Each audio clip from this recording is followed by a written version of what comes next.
মণ্ডলী ভাই ভনী বিশেষকৈ ধন্যবাদ দিছোঁ। লগতে আমাৰ ভনীসকলক ধন্যবাদ দিছোঁ। মণ্ডলীৰ আমি আজি ভনীবিলাকৰ সহভাগিতাত আমি একেলগে গোট খাবলৈ পাইছোঁ। ঈশ্বৰে আমাক সুন্দৰ সুযোগ দিছে আৰু ঈশ্বৰে দয়া কৰিছে আমাৰ মণ্ডলী ভনীসকলক, যাতে ঈশ্বৰৰ বাক্য আমি একেলগে একত্ৰিত হৈ তেওঁৰ অনন্তকলীয়া বাক্য আমি শিকিব পাৰোঁ আৰু ঈশ্বৰৰ গৌৰৱ উদ্দেশ্যে আমি জীয়াই থাকিব পাৰোঁ। তাৰ কাৰণে প্ৰভুৱে আমাক সুন্দৰ সুযোগ দিছে, তাৰ বাবে প্ৰভুক ধন্যবাদ দিছোঁ।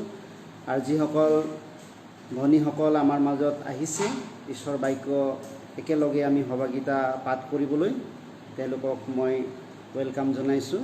আহক আমি ঈশ্বৰৰ বাক্য যোৱাৰ আগত সকলো ঈশ্বৰৰ আগত মূৰ মই প্ৰাৰ্থনা কৰিম। সৃষ্টিকৰ্তা পবিত্ৰ, অতি পবিত্ৰ, একমাত্ৰ সত্য ঈশ্বৰ যি হোৱা প্ৰভু, তোমাক ধন্যবাদ কৰিছোঁ। তোমাৰ দয়া আৰু অনুগ্ৰহৰ কাৰণে আমি আজি তোমাৰ সন্তান হিচাপে তোমাক ধন্যবাদ দিবলৈ একত্ৰিত হ'ব পাৰিছোঁ। তোমাৰ মহান প্ৰেম, তুমি কালবাৰী ক্ৰুচত আমাৰ পাপ আৰু অপৰাধ তুমি নিজৰ ওপৰত ল'লা আৰু অনন্তকালৰ বাবে আমি তোমাৰ আগত দুখী থকাৰ বাবেই তুমি আমাক অনন্তকালৰ বাবে আমাৰ পাপবিলাক তুমি ধুই নিকা কৰি দিলা। আমি তোমাৰ আগত এতিয়া পবিত্ৰ সন্তান হিচাপে তোমাক গৌৰৱ, প্ৰশংসা আৰু তোমাৰ শুভবাৰ্তাৰ ইচ্ছাৰ্থে জীয়াই থাকিবলৈ তুমি আমাক সুন্দৰ মণ্ডলী জীৱনত তুমি আমাক ৰাখিছা। তুমি মণ্ডলী জীৱনত আমাক চলাই নিছা। পবিত্ৰ আত্মাৰ দ্বাৰা আমাক সকলোকে সহায় কৰিছা। আমাৰ মণ্ডলীৰ ভনীসকলক প্ৰভু তুমি তোমাৰ জ্ঞান আৰু তোমাৰ পবিত্ৰ আত্মাৰ অনুগ্ৰহ দয়াত তুমি আগবঢ়াই আনিছা। আশীৰ্বাদ কৰা মণ্ডলীৰ ভনীসকলে তোমাৰ শুভবাৰ্তাৰ কাৰণে, তোমাৰ ৰাজ্যৰ কাৰণে আগবাঢ়ি যাব পৰাকৈ তুমি তেওঁবিলাকৰ জীৱনত প্ৰয়োজনীয় জ্ঞান আৰু প্ৰভু তোমাৰ বাক্যৰ সকলো নিগুতত্বৰ তেওঁলোকক ভৰালি আৰু লগতে তেওঁবিলাকে যেন ঈশ্বৰতে অনেক হেৰুৱা আত্মাবিলাকক তেওঁবিলাকে বচাবৰ কাৰণে তেওঁবিলাকে আগবাঢ়ি যাব পাৰে, তেনে তুমি তেওঁবিলাকক আশীৰ্বাদ কৰা। প্ৰভু, আমি যিমান একত্ৰিত হৈছোঁ সকলোকে প্ৰভু তুমি অনুগ্ৰহ আশীৰ্বাদ দান কৰা। এই প্ৰাৰ্থনা একমাত্ৰ উদ্ধাৰকৰ্তা প্ৰভু যীশুৰ নামত প্ৰাৰ্থনা খুজিলোঁ। আমেন।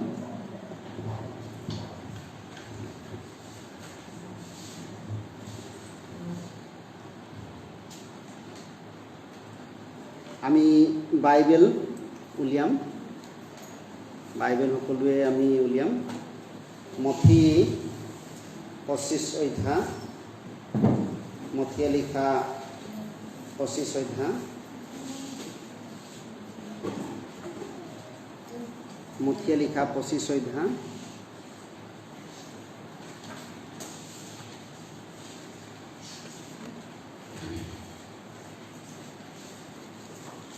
মথিয়ে লিখা 25 অধ্যায় আমি বাইবেল উলিয়াম সকলোৱে, যিমানে আছে আমি ভনীসকলে বাইবেল ওলাব। মথি 25 অধ্যায় 1 পৰা 13 পদ আমি পাঠ কৰিম। গতিকে 1 পদটো মই পঢ়িম, আপোনালোকে 2 পদ পঢ়িব। এনেকৈ পালক্ৰমে আমি শেষত 13 পদটো একেলগে পঢ়িম। ঠিক আছে, মই পাঠ কৰিছোঁ 1 পদ। তেতিয়া চাকি লৈ দৰাক আগবঢ়াবলৈ ওলাই যোৱা 10জনী কইনাৰ লগত স্বৰ্গৰাজ্যৰ তুলনা দিয়া হ'ব।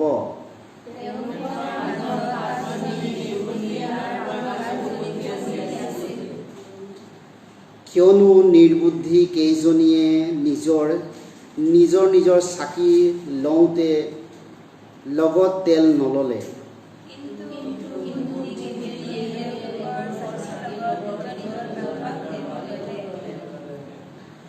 আৰু দৰাই পলম কৰাত সকলোৱে কলমতীয়াই টোপনিত গ'ল।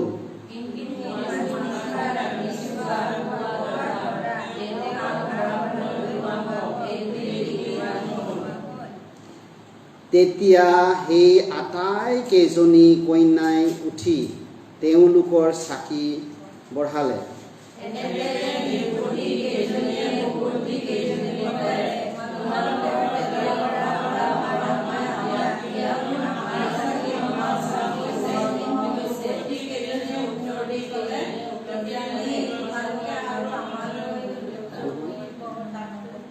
নপদটো মই পঢ়িম।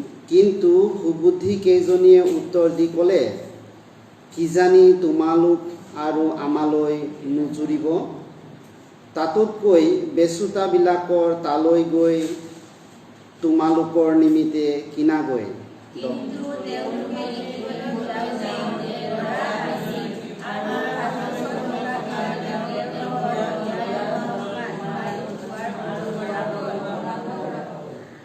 পাছে আন কেইজনী কন্যাই আহি ক'লে, হে প্ৰভু, আমালৈ দুৱাৰ মেলি দিয়ক।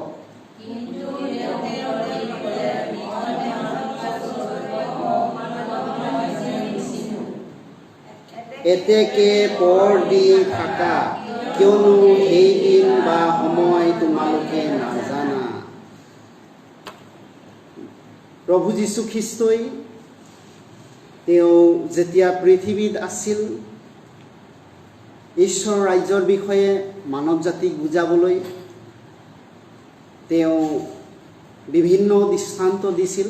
কিন্তু স্বৰ্গৰাজ্যৰ ভাগী, স্বৰ্গৰাজ্যৰ প্ৰৱেশ আৰু অনন্ত জীৱন বা স্বৰ্গৰাজ্যৰ অধিকাৰী হ'বলৈ তেওঁ 10জনী তিৰোতাৰ লগত স্বৰ্গৰাজ্যক তুলনা কৰি বুজাইছিল।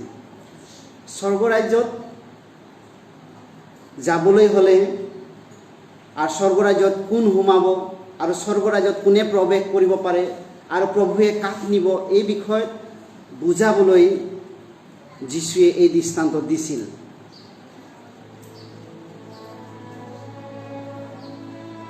আমি ভিডিঅ'টো চাম। Then shall the kingdom of heaven be likened unto 10 virgins, which took their lamps and went forth to meet the bridegroom. 5 of them were wise, and 5 were foolish. They that were foolish took their lamps, পাঁচ জনী কুবুদ্ধি তিৰোতা আছিল আৰু 5 জনী কুবুদ্ধি তিৰোতা আছিল। in their vessels with their lamps. While the bridegroom tarried, they all slumbered and slept. And at midnight there was a cry made, Behold, the bridegroom cometh. Go ye out to meet him.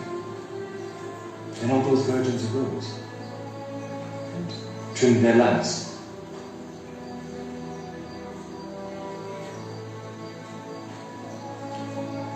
And the foolish said unto the wise, Give us of your oil, for our lamps have gone out. যেতিয়া কুবুদ্ধিবিলাকে অকল চাকিত তেল লৈ আহিছিল, কুবুদ্ধিবিলাকে চাকিটো তেল আনিছিল আৰু সেইবিলাকে লেমুটো লৈ আহিছিল।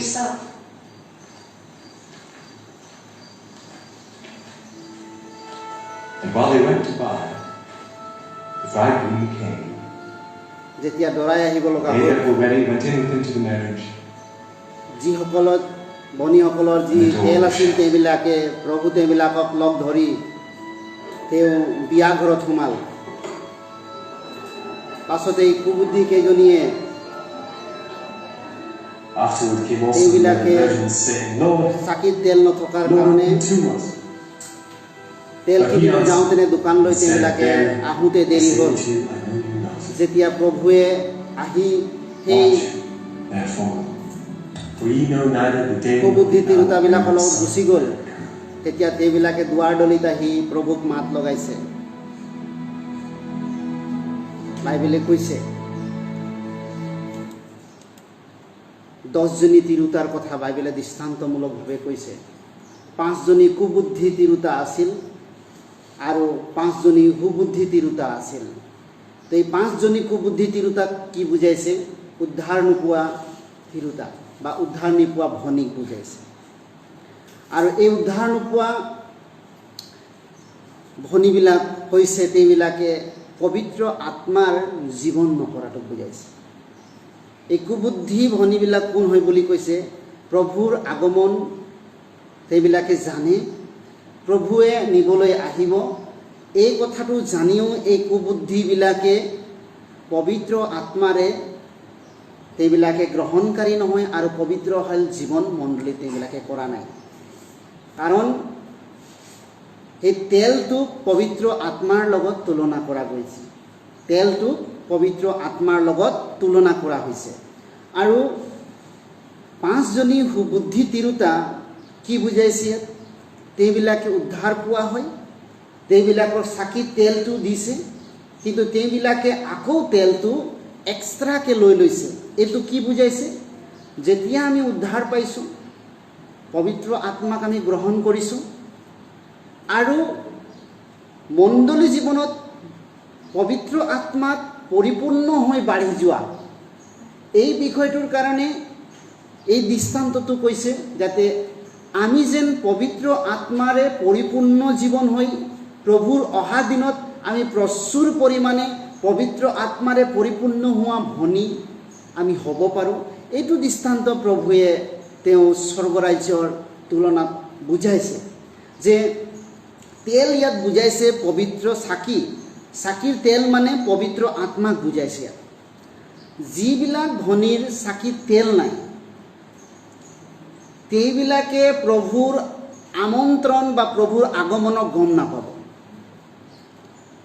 আৰু যিবিলাক ধনীৰ তেল আছে সেইবিলাকৰ চাকি জ্বলি থাকিব আৰু প্ৰভুৱে আগমনৰ দিনত সেইবিলাকক লৈ যাব। এইটো কেতিয়াৰ কথা কৈছে? 7 বছৰ মহাক্লেশ নোহোৱাৰ আগছোৱাত প্ৰভুৰ আগমন ঘটিব। আৰু এই কথাটো বুজাবলৈ দৰাক আদৰিবলৈ 10জনী তিৰোতাই ৰখি আছে, দৰা আহিব। তেনেকৈ আজিৰ দিনত গাঁৱত কৰে এনেকুৱা। আগত আমাৰ ঘৰুৱাবিলাকত মই দেখিছোঁ, আমাৰ বাইহঁতক বিয়া দিওঁতেনো এনেকৈ কৰে। দৰাক আদৰিবলৈ আমাৰ ভনীসকলে চাকি কিবা কিবি লৈ পেলাই ৰখি থাকে আদৰিবলৈ। তো সেইটো প্ৰথা আছিল, কিন্তু এতিয়া ইয়াত প্ৰভুৱে এই দৃষ্টান্ত দি কৈছে যে প্ৰভুৱে কৈছে মই গৈ আছোঁ। ক'ৰ পৰা? তেওঁ যেনেকৈ আমাৰ কাৰণে মৃত্যুবৰণ হ'লে আৰু পুনৰুত্থিত হৈ তেওঁ স্বৰ্গলৈ গ'ল, আকৌ প্ৰভুৱে কৈছে মই এতিয়া দৰাৰ নিচিনা আহিম। কাৰ কাৰণে আহিব? নতুন জন্ম পোৱা ভাই ভনীবিলাকৰ কাৰণে। নতুন জন্ম পোৱা ভাই ভনীবিলাকৰ যাৰ খ্ৰীষ্টৰ আত্মা অৰ্থাৎ পবিত্ৰ আত্মাৰে তেওঁবিলাকে খ্ৰীষ্টৰ আশাৰে ৰখি আছে মণ্ডলী জীৱনত। মণ্ডলী জীৱনত তেওঁবিলাকে পবিত্ৰ আত্মাশীল হৈ জীৱন যাপন কৰাবিলাকক ঈশ্বৰে নিবলৈ আহিব। আৰু যিবিলাকে পবিত্ৰ আত্মাৰ অধীনত নাই আৰু পবিত্ৰ আত্মাৰ নেতৃত্বত চলা নাই মণ্ডলীত, তেওঁবিলাকে বাদ পৰি যাব। প্ৰভুৱে তেওঁবিলাকক নিনিব। আৰু তাৰপিছত তেওঁবিলাকে প্ৰভুৰ ওচৰত যাম আৰু স্বৰ্গ সোমাম বুলি ক'লেও স্বৰ্গ সোমাব নোৱাৰে, কাৰণ প্ৰভুৱে কৈছে দুৱাৰটো আৰু প্ৰভুৱে নুখুলে তেওঁবিলাকৰ কাৰণে। তো এই কথাটো প্ৰভুৱে বুজাবৰ কাৰণে, নতুন জন্ম পোৱা ভাই ভনীবিলাকক বুজাবৰ কাৰণে এটা সুবুদ্ধি ভনীবিলাকৰ লগত তুলনা কৰিছে। সেইকাৰণে বাইবেলে কৈছে এই যিবিলাক সুবুদ্ধি ভনী আছিল মণ্ডলীত, আৰু এই সুবুদ্ধি ভনীবিলাকে তেওঁবিলাকে নিজৰ চাকিত তেল ল'লে আৰু তেওঁবিলাকে গছাটো অলপ অলপ তেল লৈ ল'লে। দৰা কেতিয়াবা আহে। সেইকাৰণে কি বুজাইছে? এইটো কিলে এনেকৈ বুজাইছে? তেওঁবিলাকো চাকিত তেল লৈছে, কিন্তু তেওঁবিলাকে কি বুজাইছে? নিজৰ জ্ঞান আৰু নিজৰ মতে তেওঁবিলাকে মণ্ডলীত চলিছিলে, এই কথাটোক বুজাইছে। কিন্তু তেওঁবিলাকে ঈশ্বৰ ইচ্ছাটো জানিবৰ কাৰণে মানুহে যেনেকৈ ঈশ্বৰৰ ইচ্ছাটো নাজানে, সেই সময় ঈশ্বৰৰ ইচ্ছাটো জানিবৰ কাৰণে এই দৃষ্টান্তটো উদাহৰণ কৰিছে যে চাকিত তেলটো লৈছে হয়, কিন্তু আন তিৰোতাবিলাকো চাকিত তেলটো লৈছে। 5জনী সুবুদ্ধি তিৰোতাও চাকিত তেল লৈছে, সুবুদ্ধি তিৰোতাও চাকিত তেল লৈছে। কিন্তু তেওঁবিলাকে কি লৈছে বুলি কৈছে? এটা বৰ্তনত তেওঁবিলাকে তেল এক্সট্ৰা লৈছে 5জনী। যেতিয়া দৰা আহিব দৰা আহিব হ'ল, তেওঁবিলাকে টোপনি মাৰি আছে। এই 5জনী তিৰোতা কৈছে অ' বাইদেউ উঠ, দৰা আহি আছে। হয় নেকি? তেওঁবিলাকে টোপনিৰ পৰা যেতিয়া জাপ মাৰি উঠিছে, হয় নেকি? কেনে আমাৰ চাকিবিলাক নুমাল দেখোন, বাইদেউ আপোনাৰ পৰা অকণমান তেল দিব নেকি? অ' আমাৰ কাৰণে এইটো নুজুৰিব দেখোন, তুমি যোৱা পটককৈ কিনি আনা এই ওচৰৰ দোকান পৰা কৰবাৰ পৰা। আৰু তেওঁবিলাকে দোকানত যাওঁতেনে তেল কিনিব যাওঁতেনে দৰাই আহি পালে আৰু সেই 5জনী তিৰোতাৰ লগত গৈ বিয়া ঘৰত সোমাই গ'ল। আকৌ সেই তিৰোতা কেইজনীয়ে কৈছে আমি তেল বিচাৰি নাপালোঁ, গৈ পেলাই হে প্ৰভু তুমি দুৱাৰটো খুলি দিয়া, আমি তোমাৰ কাৰণে ৰখি আছিলোঁ। তেতিয়া এই যি কুবুদ্ধি তিৰোতা 5জনী ফালে দেখিছে, এই কুবুদ্ধি তিৰোতাই সদায় তেওঁবিলাকে নিজৰ মতটো তেওঁবিলাকে বিচাৰিছিল। তেওঁবিলাকে নিজৰ ইচ্ছাটোক উপভোগ কৰাটোক তেওঁবিলাকে বিচাৰিছিল এনেকুৱা ভনীবিলাক। সেইকাৰণে তেওঁবিলাকে যে কি উদ্দেশ্যত আছে, দৰাক তেওঁবিলাকে ৰখীয়া পহৰা দিবলৈ তেওঁবিলাকে ৰখিব লাগে, কিন্তু তেওঁবিলাকে চাকিটো জ্বলাই তেওঁবিলাকে টোপনি মাৰি আছে। তেওঁবিলাকে স্বৰ্গ যাম বুলি বহুত খ্ৰীষ্টিয়ান তেনেকুৱা আছে, আমিও গীৰ্জা যাম, আমিও স্বৰ্গ যাম, আমিও প্ৰভুক সেৱা কৰিম, কিন্তু তেওঁবিলাকে প্ৰভুৰ ইচ্ছামতে মণ্ডলী চলিবলৈ মন নাই, প্ৰভুৰ ইচ্ছামতে পবিত্ৰ আত্মাৰে চলিবলৈ মন নহয়। তেওঁবিলাকে বাধ্য সন্তানক নুবুজায়, বাধ্য সন্তানক বুজাইছে যিবিলাক কুবুদ্ধি। তেওঁবিলাকে টোপনি মাৰি আছে, আকৌ তেওঁবিলাক গৈ জগাইও দিছে তেওঁবিলাকে, কিন্তু তেওঁবিলাকে কি কৰিব? জগাই দিলেও কি হ'ব? তেওঁবিলাকৰ তেল নাই। এইটো কি হৈছে? এনেকুৱা মণ্ডলীত বহুত এনেকুৱা ভনীবিলাক ভাইবিলাক গীৰ্জা আহিব পাৰে, ভনীবিলাক আহিব পাৰে, কিন্তু কি ক'ব বিচাৰিছে? কোনেও যেন পবিত্ৰ আত্মাৰে পৰিপূৰ্ণ জীৱন নোহোৱাকৈ তেওঁ স্বৰ্গত যোৱাটো প্ৰভুৱে নিবিচাৰে। সকলোৱে পবিত্ৰ আত্মাক গ্ৰহণ কৰক, পবিত্ৰ আত্মাৰে জীৱন যাপন কৰক, যাতে প্ৰভুৱে যেতিয়া নিবলৈ আহিব কোনেও যেন বাদ নপৰে। যিবিলাকে পবিত্ৰ আত্মাশীল জীৱন মণ্ডলীত নকৰে, পবিত্ৰ আত্মা গ্ৰহণ নকৰে, উদ্ধাৰ পোৱা হয়। যদি পবিত্ৰ আত্মা গ্ৰহণ কৰে তেতিয়া তেওঁবিলাকক ঈশ্বৰে গ্ৰহণ কৰিব, আৰু সেই কুবুদ্ধিবিলাক, যিবিলাক সুবুদ্ধি তিৰোতা প্ৰভুৰ লগত এইবিলাকে দৰাৰ ঘৰলৈ সোমাই যাব। বাইবেলে কৈছে, মথি 7:21-23 কৈছে, আমি পঢ়িম একেলগে। যিবিলাকে মোক প্ৰভু প্ৰভু বোলে তেওঁবিলাকে সকলোৱে যে স্বৰ্গত সোমাব এনে নহয়, কিন্তু যিজনে স্বৰ্গত থকা মোৰ পিতৃৰ ইচ্ছা পালন কৰে সেইজনী সোমাব। সেইদিনা অনেকে ক'ব, হে প্ৰভু, তোমালোকে মোৰ নামেৰে ভাবুক্তি প্ৰচাৰ কৰা নাইনে? আৰু তোমাৰ নামেৰে ভূত খেদা নাইনে? আৰু তোমাৰ নামেৰে অনেক পৰাক্ৰম কাৰ্য কৰা নাইনে? তেতিয়া মই সিহঁতক স্পষ্টকৈ ক'ম, মই তহঁতক কেতিয়াও জনা নাই, সেই অধৰ্মচাৰীবোৰ মোৰ ওচৰৰ পৰা দূৰ হ। ইয়াতো একেটা কথা কৈ আছে, যে ইয়াতো স্বৰ্গ সোমোৱাৰ কথা কৈছে। যিবিলাকে প্ৰভু প্ৰভু বোলে, যিবিলাকে অকল গীৰ্জা আহে যে তেওঁবিলাকে স্বৰ্গ যাব এনেকুৱা নহয়। যিবিলাকে প্ৰভুৰ দান দক্ষিণা দিয়ে তেওঁবিলাকে স্বৰ্গ যাব এনেকুৱা নহয়। যিবিলাকে প্ৰভুৰ নামেৰে বহুত এইবিলাকে দান দক্ষিণা, প্ৰভুৰ সেৱা কাৰ্য বহুত নিচিনা কৰ্ম কৰিছে, তেওঁবিলাকে স্বৰ্গ ৰাজ্য যাব এনেকুৱা বুলি কোৱা নাই। কিন্তু কোনে স্বৰ্গ ৰাজ্য যাব? যিবিলাক ভনীয়ে ঈশ্বৰৰ ইচ্ছাটো জানি, ঈশ্বৰৰ ইচ্ছাত বাধ্য হৈ, ঈশ্বৰৰ আত্মাক গ্ৰহণ কৰি, আৰু ঈশ্বৰৰ সেই পবিত্ৰ আত্মাৰ নেতৃত্বত মণ্ডলী জীৱনত চলা ভনীবিলাক ঈশ্বৰ ৰাজ্যলৈ সোমাব, আৰু তেওঁবিলাকে পুৰস্কাৰ পাব। সেইটোকে কৈছে, প্ৰভুৰ ইচ্ছাটোত নচলি তেওঁবিলাকে যদি বা নিজৰ চিন্তা, নিজৰ ভাৱেৰে বহুত কাম কৰিলেও প্ৰভুৰ আগত নগণ্য, প্ৰভুৰ অগ্ৰহণযোগ্য, প্ৰভুৰ তেওঁবিলাকে অস্বীকাৰ কৰিব, অস্বীকাৰৰ যোগ্য, স্বীকাৰ নকৰে তেওঁবিলাক কৈছে, প্ৰভু তোমাৰ কাৰণে আমি ৰখিছিলোঁ, আমাক সোমাব দিয়া। মই তোমালোকক নিচিনো। তাতো সেই তিৰোতাবিলাকক প্ৰভুৱে এনে কৈছে। ইয়াতো প্ৰভুৱে কৈছে, প্ৰভু তোমাৰ কাৰণে মই ইমানখিনি কৰিলোঁ, এই দুষ্ট, মই তোক চিনি নাপাওঁ। এইকাৰণে কৈছে যে তোমালোকে মোৰ ওচৰৰ পৰা দূৰ হ। এই ভনীবিলাককে ক'লে, তোমালোকে ক'ত দুৱাৰটো পুৰিয়াই আছা, তোমালোকক চিনি নাপাওঁ, ক'ৰ পৰা বা আহিছা। আৰু ইয়াতো কৈছে, মই তোমালোকক চিনি নাপাওঁ। এতিয়া প্ৰভুৰ ইচ্ছাটো কি আমি ভালকৈ জানিব লাগিব। যোহন 6:40 কৈছে, প্ৰভুৰ ইচ্ছাটো কি? কিয়নো মোৰ পিতৃৰ ইচ্ছা এই যে যিকোনোৱে পুত্ৰক দেখি তেওঁত বিশ্বাস কৰে, তেওঁত যেন অনন্ত জীৱন পায়, আৰু শেষৰ দিনা মই তেওঁক তুলিম। এতিয়া প্ৰভুৰ ইচ্ছাটো পুত্ৰক দেখা। বাইবেলৰ যোগেদি আমি প্ৰভুক চিনি পোৱা, বাইবেলৰ যোগেদি আমি আমাৰ জীৱনটোক চিনি পোৱা, আৰু পবিত্ৰ আত্মাক গ্ৰহণ কৰা, আৰু অনন্ত জীৱনকো লাভ কৰা। এইটো প্ৰথমটো হৈছে প্ৰভুৰ ইচ্ছা। প্ৰত্যেকজন ভনীৰ ওপৰত, প্ৰত্যেকজন ব্যক্তিৰ ওপৰত। সেইকাৰণে বাইবেলে কৈছে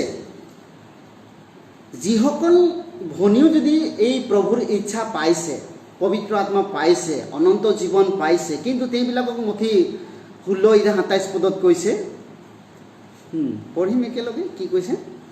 কিয়নো মানুহৰ পুত্ৰ নিজৰ পিতৃৰ প্ৰভাতেৰে দূতবিলাকৰ লগত লৈ আহিবলৈ উদ্যত হৈছে, আৰু তেওঁ তেতিয়া প্ৰতিজন নিজৰ নিজৰ কৰ্ম অনুসাৰে প্ৰতিদান দিব।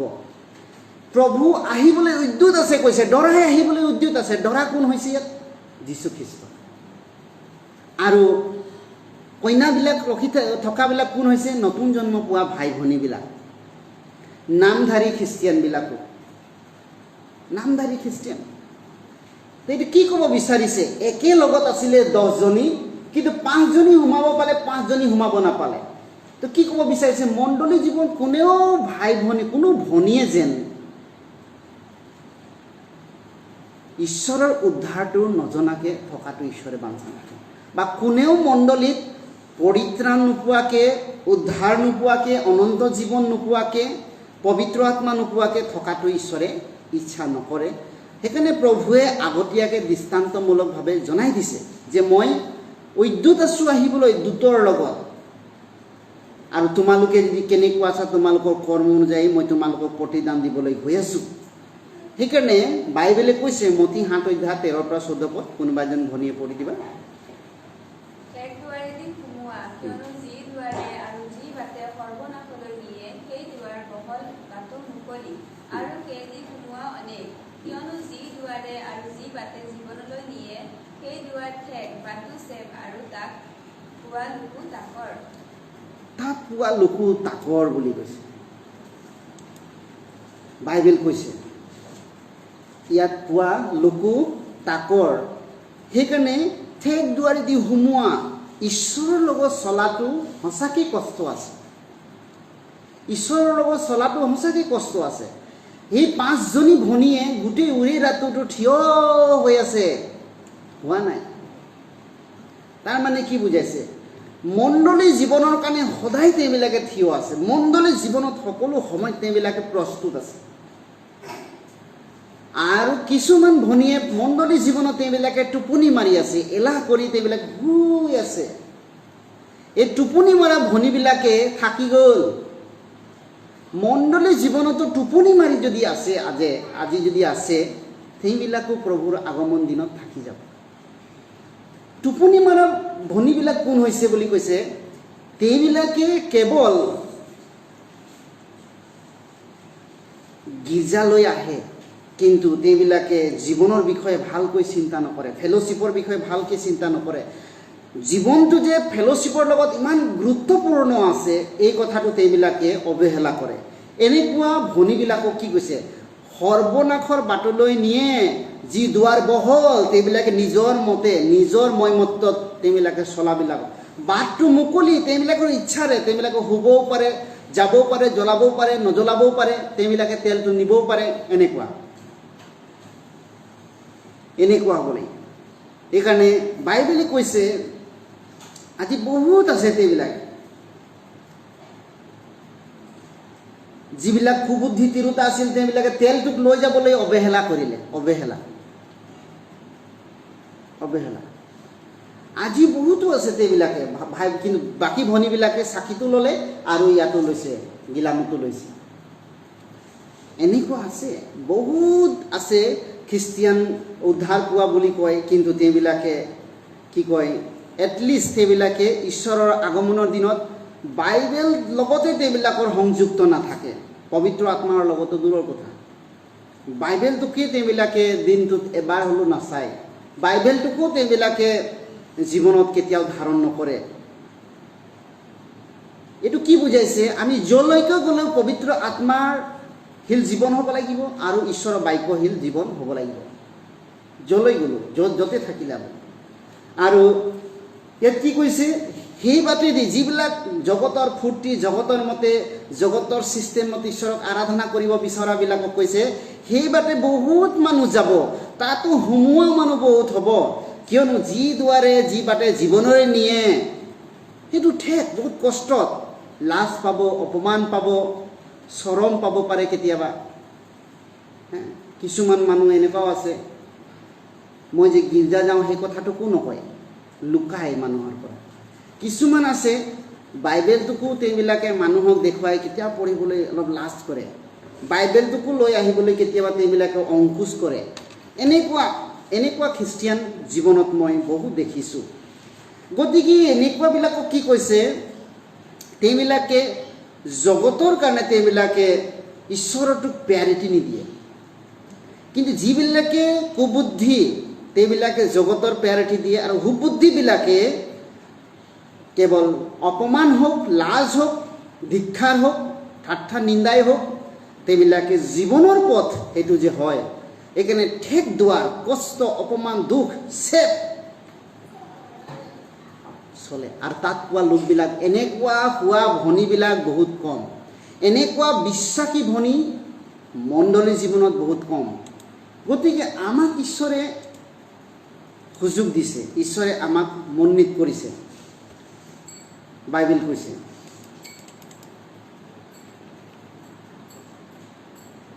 ঈশ্বৰে আমাক সুযোগ দিছে গতিকে আমি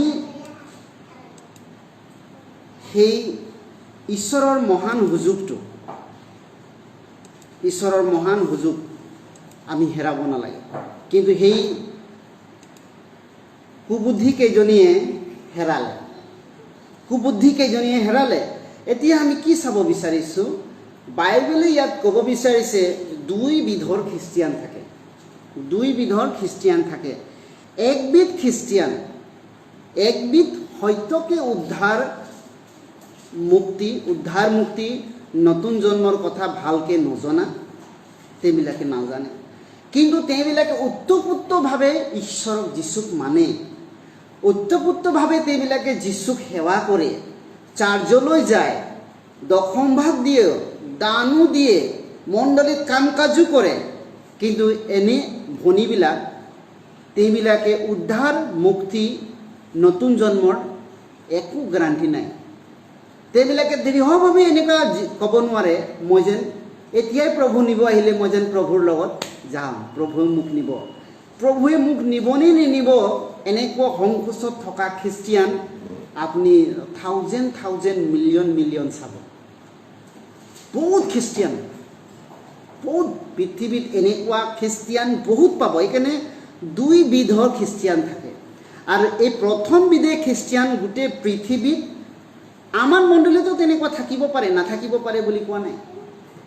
কিন্তু কেলে আমি শিকিছোঁ যাতে আমাৰ মাজত কোনোৱে ভনীয়ে এই কুবুদ্ধি ভাগত নপৰে কোনোৱে এজন যাতে কুবুদ্ধি ভাগত নপৰে তাৰ কাৰণে আমি এনেকুৱা খ্ৰীষ্টিয়ান হ'ব নালাগিব আমাৰ উদ্ধাৰৰ একো গ্যাৰাণ্টি নাই মুক্তিৰ একো গ্যাৰাণ্টি নাই নতুন জন্মৰ একো গ্যাৰাণ্টি নাই আমাক প্ৰভুৱে আহিলে নিবলে নিনিব আমি নাজানো সেইকাৰণে প্ৰভুৱে কৈছে আমি উদ্ধাৰ পোৱা দিনটো জানিব লাগিব আৰু প্ৰভুৱে নিব অহা দিনটো আমি এলাৰ্ট থাকিব লাগিব জানিব লাগিব পবিত্ৰ আত্মাৰে পৰিপূৰ্ণ নোহোৱা খ্ৰীষ্টিয়ানে প্ৰভু আহিব জানো বুলি তেওঁ হুচ আৱাজ নথকা নিচিনা টোপনি মাৰি থাকিব কিন্তু তেওঁবিলাকে গম পাই যাব এতিয়া দুখ মুকালি হ'বলৈ হৈছে সেই দুখ মুকালি জীৱনত আৰু দুখ মুকালি সময়ত আহিব আৰু দৰা এতিয়া নিবলৈ আমাক আৰু আমি গম পাইছোঁ ঈশ্বৰ বাক্যৰে কোনে এনেকুৱা গম পাব যিসকল ভনীয়ে মণ্ডলীত তেওঁবিলাকে বিশ্বাসী হিচাপে তেওঁবিলাকে ঈশ্বৰৰ বাক্যত পবিত্ৰ আত্মাত চলি যাব মণ্ডলী জীৱনত অতি নম্ৰ হৈ বাধ্য হৈ ঈশ্বৰৰ বাক্য আৰু পবিত্ৰ আত্মাৰে চলি যাব দ্বিতীয়টো খ্ৰীষ্টিয়ান একবিধ এনেকুৱা খ্ৰীষ্টিয়ান যিসকলে ভয়াতুৰ যিবিলাকে সন্দেহবাচক একবিধ খ্ৰীষ্টিয়ান আছে ভয়াতুৰ সন্দেহবাচক আশাহীন নতুন জন্মৰ বিষয়ে জ্ঞান নথকা বিশ্বাসী প্ৰথমটো হৈছে নতুন জন্ম পোৱা বিশ্বাসী আৰু দ্বিতীয়টো হৈছে নতুন জন্ম নোপোৱা খ্ৰীষ্টিয়ান আপুনি চাব যিসকল উদ্ধাৰ মুক্তি নতুন জন্ম পোৱা বিশ্বাসী তেওঁবিলাকে জানে মই উদ্ধাৰ মোৰ গ্যাৰাণ্টি আছে। তেওঁ জানে, বাইবেলৰ যোগেদি এইটো জানিব লাগিব। খাটাং নিশ্চয়তা, গ্যাৰাণ্টি। আৰু সেই দিনটো জানে মই প্ৰভুৱে মোক কেতিয়া মোক তেওঁ ঈশ্বৰৰ অনন্ত জীৱনটো দিলে, কেতিয়া মোক পবিত্ৰ আত্মা দিলে, কেতিয়া মই নতুন জন্ম পালোঁ, কেতিয়া উদ্ধাৰ পালোঁ, তেওঁ সেই নিশ্চয়তা দিনটো জানে। আৰু দ্বিতীয়টো বিধ খ্ৰীষ্টিয়ান কোন আছে বুলি কৈছে, একবিধ এনেকুৱা খ্ৰীষ্টিয়ান যিবিলাক ভয়াতুৰ, সন্দেহবাচক, আশাহীন, নতুন জন্মৰ বিষয়ে সত্যৰ জ্ঞান নথকা বিশ্বাসী কৈছে, ভনিক কৈছে। সেইখিনি কোনবিলাক কৈছে? 2 কৰিন্থিয়া 11:4 আমি পঢ়িম একেলগে, আহক। কিয়নো যিজনাৰ কথা আমি ঘোষণা কৰা নাই, এনে আন কোনো যীশুৰ কথা কোনোৱে যদি আহি ঘোষণা কৰে, বা তোমালোকক যি আত্মা পোৱা নাই, এনে অন্যবিধ আত্মাও যদি পোৱা, নাইবা যি শুভবাৰ্তা তোমালোকে গ্ৰহণ কৰা নাই, এনে অন্যবিধ শুভবাৰ্তাও যদি গ্ৰহণ কৰা, তেন্তে তোমালোকে ভাল গ্ৰহণ কৰা। কি কৈছে? যিজনৰ কথা আমি কোৱাই নাই, এনে বেলেগ যীশু, আন যীশু, যীশুকে বিশ্বাস কৰিব। বাইবেলত কৈছে আন এটা যীশু আছে, অন্য আন যীশু। তোমালোকে যিজনৰ কথা আমি কোৱাই নাই, তুমি এটা বেলেগ যীশুক, এনে আন যীশুক তুমি মানি আছা। যি যীশুক মানি তুমি স্বৰ্গ যাব নোৱাৰা। যীশুকটো মানা, যীশুকটো প্ৰাৰ্থনা কৰা, যীশুৰ নামতে সব চমৎকাৰ কৰি আছা, কিন্তু তুমি স্বৰ্গ নোযোৱা। শয়তানে যীশুৰ নাম লৈ পেলাই মানুহক ঠগি ৰাখিছে। বাইবেল কৈছে, এইটো মই কৈছোঁ বুলি নহয়। বাইবেল কি কৈছে? আন যীশুৰ নামত মানুহবিলাকে ভাবে যীশুৰ কাৰণে মই এনেকুৱা কৰিছোঁ, যীশুৰ কাৰণে তেনেকুৱা কৰিছোঁ। এনেকুৱা মানুহবিলাক ঠগ খাব। এই কুবুদ্ধিবিলাক যেনেকৈ ঠগ খালে, আজিৰ দিনত মণ্ডলী জীৱনত এনেকুৱা খ্ৰীষ্টিয়ানবিলাক ঠগ খাব। এইকাৰণে আৰু কৈছে যিবিলাকে যি আত্মা তেওঁবিলাকে পোৱাই নাই এতিয়ালৈকে, তেওঁবিলাকে ভাবে আমি পবিত্ৰ আত্মা পাইছোঁ। আৰু যি আত্মা পোৱাই নাই, এনে অন্যবিধ আত্মা যদি পায়, বহুত আত্মা পায়। আমি চাওঁ মণ্ডলী ভনীবিলাক, ভাইবিলাক, তেওঁবিলাকে বহুত জেগা চাব। বেছি ভনীবিলাকে মানে লঘোণ ফাষ্টিঙত বেছি থাকে। ৰাবা ৰাবা চাকা চাকা বুলি কিবা কিবি এনেকুৱা কোৱা বহুত থাকে। সেইকাৰণে বাইবেল কৈছে তেওঁবিলাকে ভাবে পবিত্ৰ আত্মা, এইটো অন্যবিধ আত্মা বুলি কৈছে। অন্যবিধ আত্মা, পবিত্ৰ আত্মাই মানুহক অনন্ত জীৱনৰ নিশ্চয়তাটোক দিয়ে। পবিত্ৰ আত্মা হৈছে আপোনাৰ জীৱনত সি উদ্ধাৰৰ গ্যাৰাণ্টিক দিয়ে, স্বৰ্গৰ গ্যাৰাণ্টিটোক দিয়ে, নতুন জন্ম দিয়াৰ গ্যাৰাণ্টিটো দিয়ে। পবিত্ৰ আত্মা মানুহক আহিলে কাৰেণ্টৰ নিচিনা ঝাটকা নিদিয়ে। পবিত্ৰ আত্মাই মানুহক নিশ্চয়তাটো দিয়ে, গ্যাৰাণ্টি দিয়ে। পবিত্ৰ আত্মাই অনন্তকলীয়া আশা দিয়ে, অনন্তকলীয়া শান্তি দিয়ে। পবিত্ৰ আত্মা, আমি যিটো পবিত্ৰ আত্মাৰ নামত গোটেই বাজাৰ দেখি আছোঁ খ্ৰীষ্টিয়ানৰ নামত, সেই সকলোটো আমি দেখিছোঁ বাইবেলৰ মতে সেইবিলাক পবিত্ৰ আত্মাৰ নেতৃত্বত চলা বিশ্বাসী নহয়। পবিত্ৰ আত্মা অন্যবিধ শুভবাৰ্তা। এই অন্যবিধ শুভবাৰ্তা কেনেকুৱা বুলি কৈছে? তেওঁবিলাকে কেৱল জগতৰ বেমাৰ, ৰোগ, সুস্থতা, এই জগতৰ টকা পইচা, চাকৰি, এইবিলাক ক্ষেত্ৰত তেওঁবিলাকে প্ৰভুৱে মোক এনেকুৱা কৰিলে, প্ৰভুৱে মোক এনেকুৱা দিলে, প্ৰভুৱে মোক এনেকুৱা আগবঢ়ালে, এইটো জগতৰ শুভ বাতৰি, অনন্তকলীয়া শুভ বাতৰি প্ৰভুৰ কথা। এইটো প্ৰভুৰ শুভ বাতৰিটো নহয়। প্ৰভুৰ শুভ বাতৰিটো হৈছে অনন্ত নৰকৰ পৰা বাচিব পৰা ভাল খবৰটোৱে, ভাল খবৰটো। যীশুৱে আমাৰ কাৰণে আহিল, আমাৰ পাপ আৰু অপৰাধ নিজৰ ওপৰত ল'লে, তেওঁ আমাৰ কাৰণে মৰিল আৰু তৃতীয় দিনা তেওঁ জি উঠিল, আৰু তেওঁ আমাক পবিত্ৰ আত্মা দান কৰিলে বিশ্বাসী কৰাবিলাকক, আৰু তেওঁ স্বৰ্গলৈ গ'ল, আৰু তেওঁ আমাক নিবলৈ আহিব। এইটো আশা, এইটোৱে আমাৰ কাৰণে ভাল খবৰ। শুভ বাতৰি এইটোৱে হয়। যিবিলাকে এনেকুৱা শুভ বাতৰিটো গ্ৰহণ নকৰি তেওঁবিলাকে বিশ্বাসী হৈছে, তেওঁবিলাক কৈছে ভাল কৰিছা, এই কুবুদ্ধিৰ নিচিনা এদিন ঠগ খাবা তোমালোক। এই খ্ৰীষ্টিয়ানবিলাক এদিন ঠগ খাব, সহন কৰি ভালেই কৰিছা তোমালোক, বাইবেল কৈছে। সেইকাৰণে বাইবেল কি কৈছে? 2 কৰিন্থিয়া 11:13-14 পঢ়ি দিবা কোনোবাজন ভনী। কিয়নো তেনেকুৱা মানুহ ভালি পোৱা পাচলি আৰু প্ৰবঞ্চক কাৰ্যকাৰী, তেওঁবিলাক খ্ৰীষ্টৰ পাচলিৰ পেট ধৰা মানুহ। আচৰিত নহয়, কিয়নো শয়তানে নিজেও দেখিব দূতৰ বেগ ধৰে। আৰু এইটো কাৰণে সেই কুবুদ্ধিৰ কথাটো কৈছে, কুবুদ্ধিবিলাক ঠগ খোৱা খ্ৰীষ্টিয়ান হয়, ঠগ খোৱা। এই কুবুদ্ধি ভনীবিলাক হৈছে ঠগ খাই গ'ল। নিজে নিজৰ কাৰণে ঠগ খালে, নিজে নিজে জ্ঞানী দেখাৰ কাৰণে ঠগ খালে, নিজে নিজে ধাৰ্মিকতা দেখাৰ কাৰণে ঠগ খালে। আৰু ইয়াত আমি চাইছোঁ আমাৰ ভাই ভনীবিলাক ঠগ খোৱাৰ নিচিনা এই কুবুদ্ধিবিলাক যেনেকৈ ঠগ খালে, আজি বহুত খ্ৰীষ্টিয়ান আছে, বহুত ধনী আছে, ঠগ খাই গৈছে, ঠগ খাই আছে। কেলে আমি শিকিছোঁ আমাৰ মাজত প্ৰভুৱে আমাক নিবলৈ আহিব দৰা হিচাপে, কোনো এজন ধনীয়ে যাতে ঠগ নাখায়। ইয়াত লিখিছে বহুত ভাৰী খোৱা পাচনি আছে, পাচনি যিবিলাক যীশুৰ লগত থকাবিলাক শিষ্যবিলাক, প্ৰবঞ্চনকাৰী তেওঁবিলাক বহুত এনেকুৱা গীৰ্জা খুলি পেলাই এনেকুৱা কাম কৰিছে যিবিলাক মানুহক ঠগি ৰাখিছে তেওঁবিলাকক। আৰু পাচনিৰ বেগ ধৰা মানুহ আছে বুলি বহুত। আৰু শয়তানে নিজেই যীশুৰ নামত স্বৰ্গদূতৰ নিচিনা বেগ ধৰে। তুমি কিবা গম পালা? গম পালোঁ। মই বগা দৰ্শন এটা পালোঁ বুলি কয়।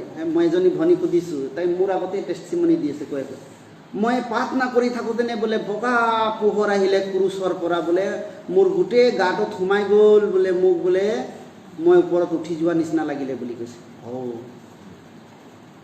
বগা বস্ত্ৰ এটা পিন্ধা অহা দেখিলোঁ বুলি কৈছে। ইয়াত দেখোন শয়তানো বগা বস্ত্ৰ পিন্ধি ওলাব পাৰে বুলি কৈছে। শয়তানো স্বৰ্গদূতৰ দৰে মানুহক দৰ্শন দিব পাৰে বুলি কৈছে। এতিয়া সেইটো শয়তানী আছিল নে ঈশ্বৰে আছিল, কেনেকুৱা? সেইকাৰণে আমি ভুৱা কথাত বিশ্বাস কৰিব, দৰ্শনত বিশ্বাস কৰিব নালাগে। এনেকুৱা কোনো যাদু মন্ত্ৰৰ নিচিনা ভুৱা কথাত বিশ্বাস কৰি আমি বিশ্বাস কৰিব লাগিব কেৱল ঈশ্বৰৰ বাক্যত। ঈশ্বৰৰ বাক্যৰ দ্বাৰা আমি গ্যাৰাণ্টি ল'ব লাগিব, নিশ্চয়তা ল'ব লাগিব। সেইটোকে কৈছে গালাথিয়া 1:6-7 কৈছে, একেলগে পঢ়িম আহক। খ্ৰীষ্টৰ অনুগ্ৰহ যিজনাই তোমালোকক আমন্ত্ৰণ কৰিলে, তোমালোকে যেন বেগেত বিমুখ হৈ অন্যবিধ শুভবাৰ্তা লৈ চলি গৈছা, ইয়াতে মই বৰ আচৰিত মানিছোঁ। সেয়ে নহয়, শুভবাৰ্তা নহয়, কেৱল তোমালোকে অস্থিৰ কৰা এক খ্ৰীষ্টৰ শুভবাৰ্তাৰ বিপৰীত কৰিব খোজা এনে কিছুমান আছে। বাইবেল কৈছে অন্যবিধ শুভবাৰ্তা। গাঁৱে গাঁৱে টেৰেক বিতৰণ কৰিছে, গাঁৱে গাঁৱে বেমাৰ ভাল কৰি ফুৰিছে, গাঁৱে গাঁৱে মানুহক কিবা কম্বল বিতৰণ কৰি ফুৰিছে, কিবা কিবি দি ফুৰিছে, এনেকুৱা খ্ৰীষ্টিয়ান কৰিছে। বহুত খ্ৰীষ্টিয়ান এনেকুৱা আছে। এইটো কি কৈছে? অন্যবিধ শুভ বাতৰি থকা মানুহ। এইটো যীশুৰ সুবুদ্ধিৰ ভাগত নপৰে, কুবুদ্ধিৰ ভাগত পৰে, এইটো ঠগ খোৱা ভাগত পৰে। আজি বহুত খ্ৰীষ্টিয়ান আছে কুবুদ্ধিৰ নিচিনা ঠগ খাব যীশুৱে যেতিয়া নিবলৈ আহিব। আৰু ইয়াত কৈছে খ্ৰীষ্টৰ শুভবাৰ্তাৰ বিপৰীত খোজত এনে কিছুমান আছে। হয়তো শুভবাৰ্তা, কিন্তু সুবুদ্ধি যিটো খোজ, তেওঁবিলাকে জ্ঞানী হিচাপে ঈশ্বৰৰ বাক্যৰ ওপৰত আস্থা কৰি পবিত্ৰ আত্মাৰে নেতৃত্বত চলি তেওঁবিলাকে দুখ কষ্ট হ'লে গোটেই ৰাতিটো একদম তেওঁবিলাকে জাগি আছে, শুই থকা নাই, জগতত জাগি আছে। আৰু এইবিলাক কৈছে তেওঁবিলাকে আত্মিক জীৱনত ঠগ খাই যোৱা, টোপনি থকা, কেতিয়া কি হ'ব, শত্ৰু আহি কেতিয়া তেওঁবিলাকক কাঢ়ি লৈ গ'ল কোনে গম নাপায়। যীশুৱে গেছিমনি বাৰীত আহি শিষ্যবিলাক কৈছে কেলে টোপনি আহিছে, কেতিয়াবা শত্ৰু আহি তোমালোকক প্ৰহাৰ কৰিব পাৰে, হাৰ পোৱা, প্ৰাৰ্থনা কৰা। যেতিয়া তেওঁবিলাকৰ আগত আহিল শত্ৰুৱে, তেওঁবিলাকে কি কৰিব লাগে গমেই নাপালে, তেওঁবিলাকে ভয়তে পলাই থাকে, ভয়ত পলাই। সেইকাৰণে বাইবেলে কৈছে সেই কুবুদ্ধি কেইগৰাকী, অন্য যীশু মানে কি বুজাইছে? ধৰ্মীয় খ্ৰীষ্টিয়ান, জাষ্ট তেওঁবিলাকে বাপ্তিস্ম ল'লেই স্বৰ্গ যায় বুলি ভাবে। অন্য আত্মা মানে কি? জাগতিক বিষয়ৰ প্ৰাপ্তি, জাগতিক বিষয়ৰ তেওঁলোকে প্ৰাপ্তি বিষয়, মানসিক প্ৰাপ্তি বিষয়, আচৰিত কৰ্মৰ প্ৰাপ্তি বিষয়, লঘুণ প্ৰাৰ্থনাৰ প্ৰাপ্তি বিষয়, পৰভাষা, দৰ্শন, সপোন, এইবিলাক বুজাইছে অন্য আত্মাৰ কৰ্ম। অন্য আত্মাই কি কৰে? অন্য আত্মাই কৰে জাগতিক মানুহক সকলো সুবিধা দিয়ে, জাগতিকটো বঢ়াই দিব পাৰে। একজনে কৈছে মই প্ৰভুৰ সদায় লঘোণ ৰাখোঁ, মোৰ ঘৰটো বনাবলৈ এটা মানুহৰ যোগেদি বোলে 3 ডাম্পাৰ বোলে শিল পেলাই দিলে, বালি 2 ডাম্পাৰ পেলাই দিলে বোলে এজন মানুহ। এই লঘোণ প্ৰাৰ্থনা জাগতিকৰ কাৰণে তেওঁ বোলে জাগতিকটো পোৱাৰ কাৰণে সেইবিলাক তেওঁ লঘোণ ৰাখোঁতেনে বোলে তেওঁ ঘৰ বনাবলৈ বোলে গিটি আৰু বালি পেলাই দিলে বোলে। জাগতিক প্ৰাপ্তত তেওঁবিলাকে বিশ্বাস কৰে, মই লঘোণ ৰখাৰ কাৰণে, মই প্ৰাৰ্থনা কৰাৰ কাৰণে পবিত্ৰ আত্মাই মোক যোগাই দিলে বুলি ভাবে। জাগতিক প্ৰাপ্তটোহে তেওঁবিলাক ভাবে। তাৰপিছত প্ৰভু আহিলে এই ঘৰটোক লৈ নাযাব নহয়, তেওঁ গিটি আৰু বালিটোক লৈ নাযাবতো। তো এইকাৰণে জাগতিক খ্ৰীষ্টিয়ানবিলাকক, জাগতিক আত্মাক, অন্য আত্মাত চলা মানুহবিলাক মানসিক প্ৰাপ্তি, যিসকলে কিবা এটা বেমাৰত ভুগি আছিলে, কিবা এটা তেওঁবিলাকে বহুদিন কৰে, কিবা এটা অকল তাৰ কাৰণেহে প্ৰভুক তেওঁবিলাকে বিশ্বাস কৰিলে, এইটো আধাৰতে বিশ্বাস কৰে। হয়, ঈশ্বৰো সুস্থ কৰিব পাৰে, ঈশ্বৰো মানুহক সুস্থ কৰিব পাৰে, কিন্তু মেইন লক্ষ্যটো এইটো নহয়। মানসিক বিষয়টো, জাগতিক বিষয়টো কাক দিব? যদি প্ৰথমটো কথা তেওঁ উদ্ধাৰ পাব লাগিব, কিন্তু মানুহে উদ্ধাৰ নোপোৱাকৈ এইবিলাক বিষয়ত সুহকি যায়। আচৰিত কৰ্ম, লঘোণ প্ৰাৰ্থনা, পৰভাষা, যিবিলাক তেওঁবিলাক অন্য আত্মা, পৰভাষা পাইছে বুলি ক'লে তেওঁবিলাক নতুন জন্ম পাইছে বুলি ভাবে। অন্য ভাষা, দৰ্শন চাই, বহুত মানুহ দৰ্শন চাই, বিচনাত শুই থাকোঁতেনে ৰাতি কি সপোন পালে সেইটোকো বিশ্বাস কৰে। যীশুৱে মোৰ ওচৰত আহিছিলে, মোৰ ওচৰত বহি মোৰ মূৰত হাত দিলে বোলে, মোৰ আজি দিনটো ভাল হ'ব বুলি কৈছে। সেইবিলাক সপোনৰ কথা, সেইবিলাক সপোনৰ কথা। আহি দিছে হ'লেও একো নহয়, নাহিলেও একো নাই। শয়তানে আহি যদি মাথাত ধৰিছে হ'লেও ভয় কৰিব নালাগে, আপোনাৰ একো অমংগল নহয় আপুনি যদি ঈশ্বৰ বিশ্বাসত থাকে। সপোনটো সপোনেই হয়, সপোনটো কেতিয়াও বাস্তৱ নহয়। সপোনত যদি আপোনাক আহি পেলাই যীশুৱে মাংস ভাত খুৱাই দিছে, ৰাতিপুৱা পেটটো ভৰি নাথাকিব আপোনাৰ, ই বাস্তৱত কেতিয়াও নকৰে। সপোনটো সপোনেই হয়, ঈশ্বৰেৰে সপোন হওক, যে সপোন হওক। আগত সপোন ব্যৱহাৰ কৰিছিলে কেৱল বাইবেল লিখিবৰ কাৰণে, কিন্তু এতিয়া সপোনটো ঈশ্বৰে নাখাতে। এতিয়া মানুহে বাইবেলৰ মতেহে বাস্তৱত ফলিয়াব লাগে। সপোন দৰ্শনৰ কথা এতিয়া নহয়, এতিয়া সপোন দৰ্শন চাবলৈ সময় নহয়। অন্যবিধ শুভবাৰ্তা মানে কি? মিছা শান্তি, মানুহক বহুত আজি মিছা শান্তি দিছে মানুহক। শুভ বাতৰি মানে খবৰ, ভাল খবৰ। বহুত এনেকুৱা ভাল খবৰ আছে যিবিলাকে মিঠা পানী প্ৰভু ভোজ খায়, বাপ্তিস্ম লৈ বেমাৰ সুস্থ কৰি তহঁতক যীশুৱে আশীৰ্বাদ কৰিব, তহঁতৰ পৰিয়ালটোক আশীৰ্বাদ কৰিব, চবকে আশীৰ্বাদ কৈ পাষ্টৰে এনেকৈ মানুহক ভুলাই ৰাখে। তহঁত গীৰ্জা নাহিলেও হ'ব, তহঁত ঘৰতে থাক, প্ৰাৰ্থনা কৰি ঈশ্বৰে আশীৰ্বাদ কৰিব। এনেকুৱা মিছা শান্তি কয় পাষ্টৰবিলাকে, মিছা শান্তি। এনেকুৱা আশীৰ্বাদটো অন্যবিধ শুভবাৰ্তাত পৰে। সুস্থতা, টকা, চাকৰি, গাড়ী, ঘৰ, ল'ৰা ছোৱালী, এইবিলাক অন্য শুভ বাতৰি। মই প্ৰাৰ্থনা কৰিছিলোঁ, বহুত মই দেখোঁ প্ৰাৰ্থনা কৰোঁতেনে ঈশ্বৰে বোলে মোক দৰ্শনত বোলে এটা ছোৱালীক দেখালে বোলে, মই সেই ছোৱালীটোকহে বিয়া পাতিব লাগিব। বিচাৰিব গ'ল, উল্টা পুল্টা ক'লে, পুলিচৰ কেছ লাগি গ'ল। ঈশ্বৰে দৰ্শন দিছিলে,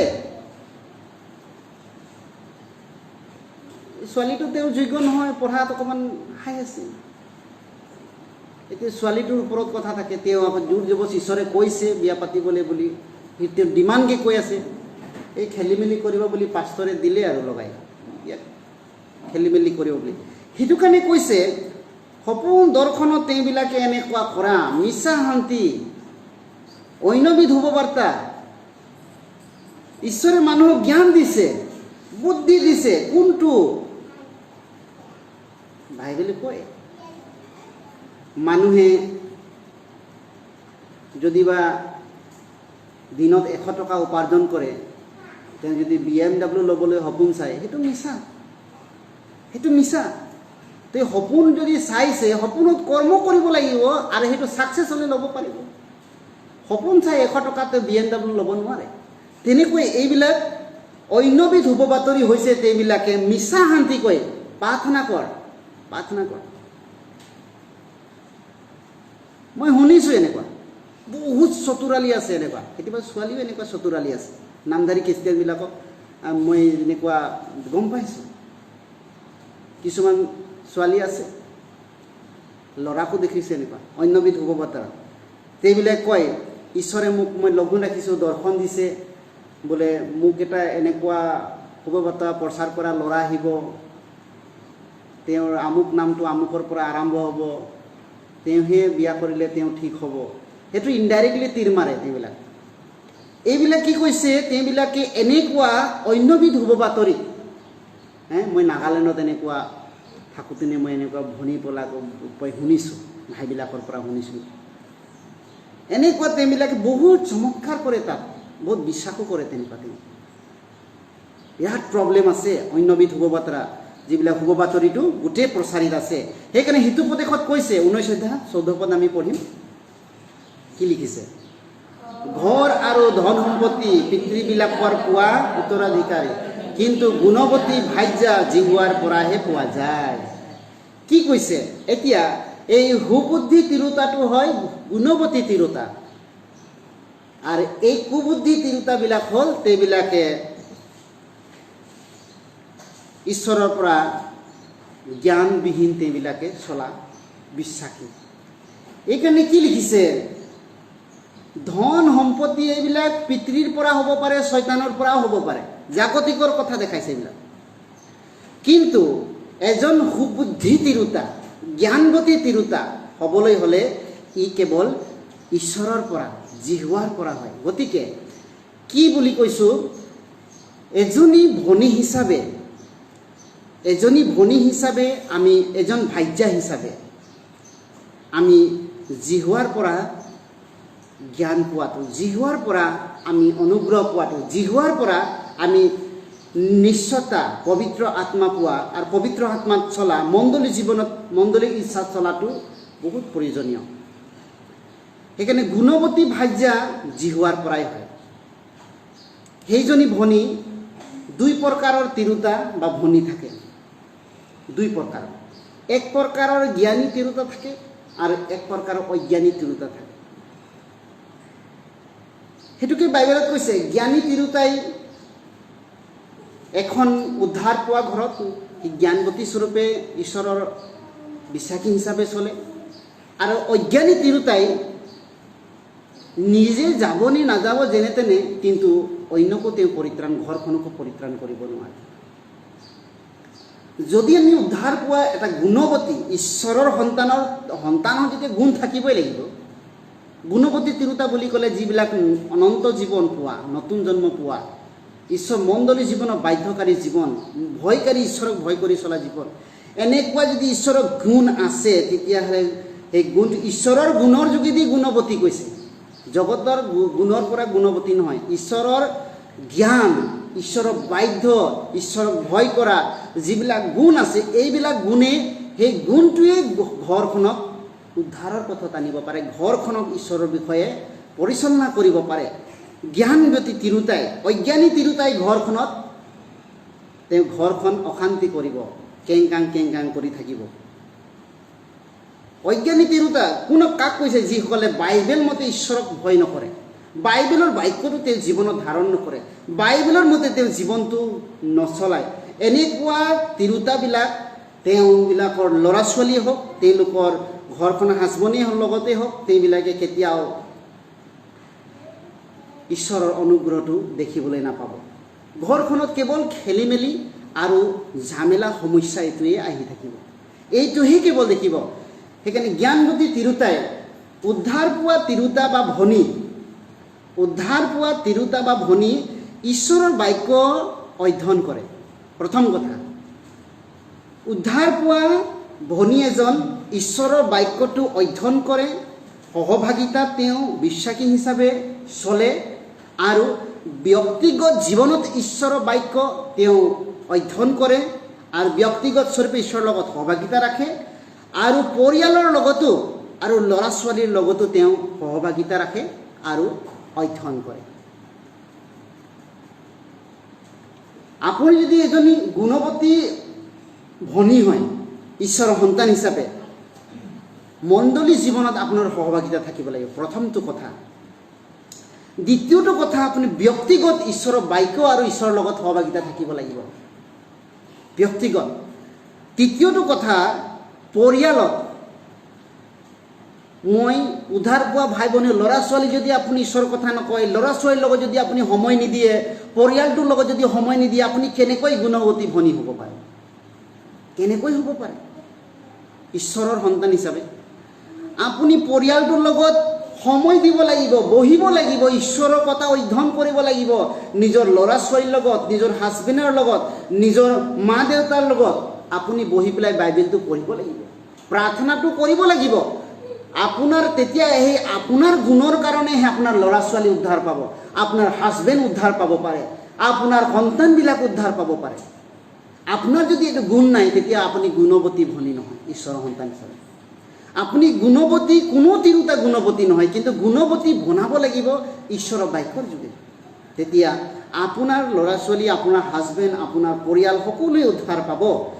দ্বিতীয়তে 2 প্ৰকাৰৰ আমি ভনী দেখিবলৈ পাওঁ উদ্ধাৰ পোৱা। উদ্ধাৰ পোৱা পাছত জীৱনটো ঈশ্বৰৰ শুভবাৰ্তাৰ বাবে জীয়াই থাকে।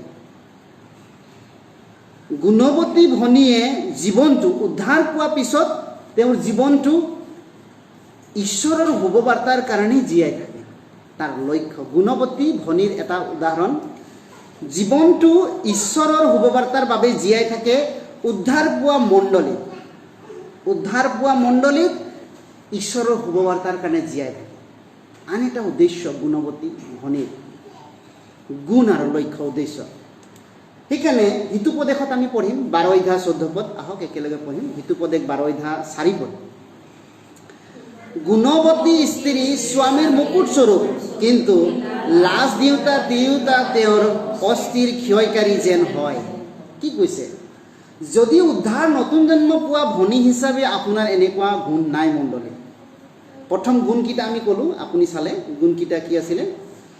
সেই গুণকেইটা প্ৰথম উদ্ধাৰ পোৱা ভনী হিচাপে মণ্ডলীত বিশ্বাসী হিচাপে সহভাগিতা হ'ব লাগিব।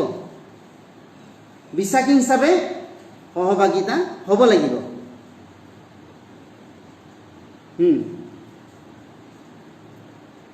আৰু ব্যক্তিগত স্বৰূপে ঈশ্বৰৰ লগত আৰু বাক্যৰ লগত সহভাগিতা থাকিব লাগিব। পৰিয়ালৰ ল'ৰা ছোৱালীৰ লগত, নিজৰ স্বামীৰ লগত আপুনি ঈশ্বৰ সন্তান হিচাপে কেতিয়াবা বাধ্য হৈ তেওঁলোকৰ লগত আপুনি মৰম কৰিব লাগিব। তেওঁবিলাক খং কৰিলেও আপুনি ঈশ্বৰৰ বাক্যটো পঢ়িব লাগিব, শিকাব লাগিব, ক'ব লাগিব, সময় দিব লাগিব।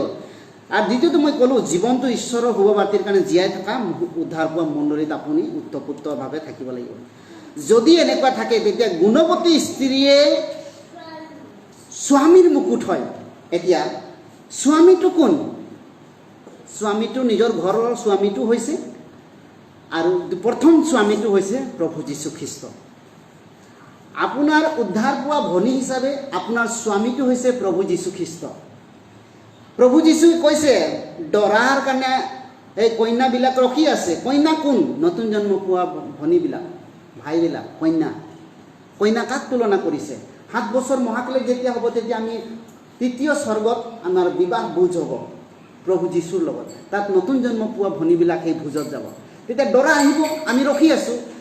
এই ভনীবিলাক কৈছে গুণৱতী স্ত্ৰীয়ে স্বামীৰ মুকুট স্বৰূপ। যীশুখ্ৰীষ্ট হৈছে স্বামী, তেওঁৰ মুকুট স্বৰূপ।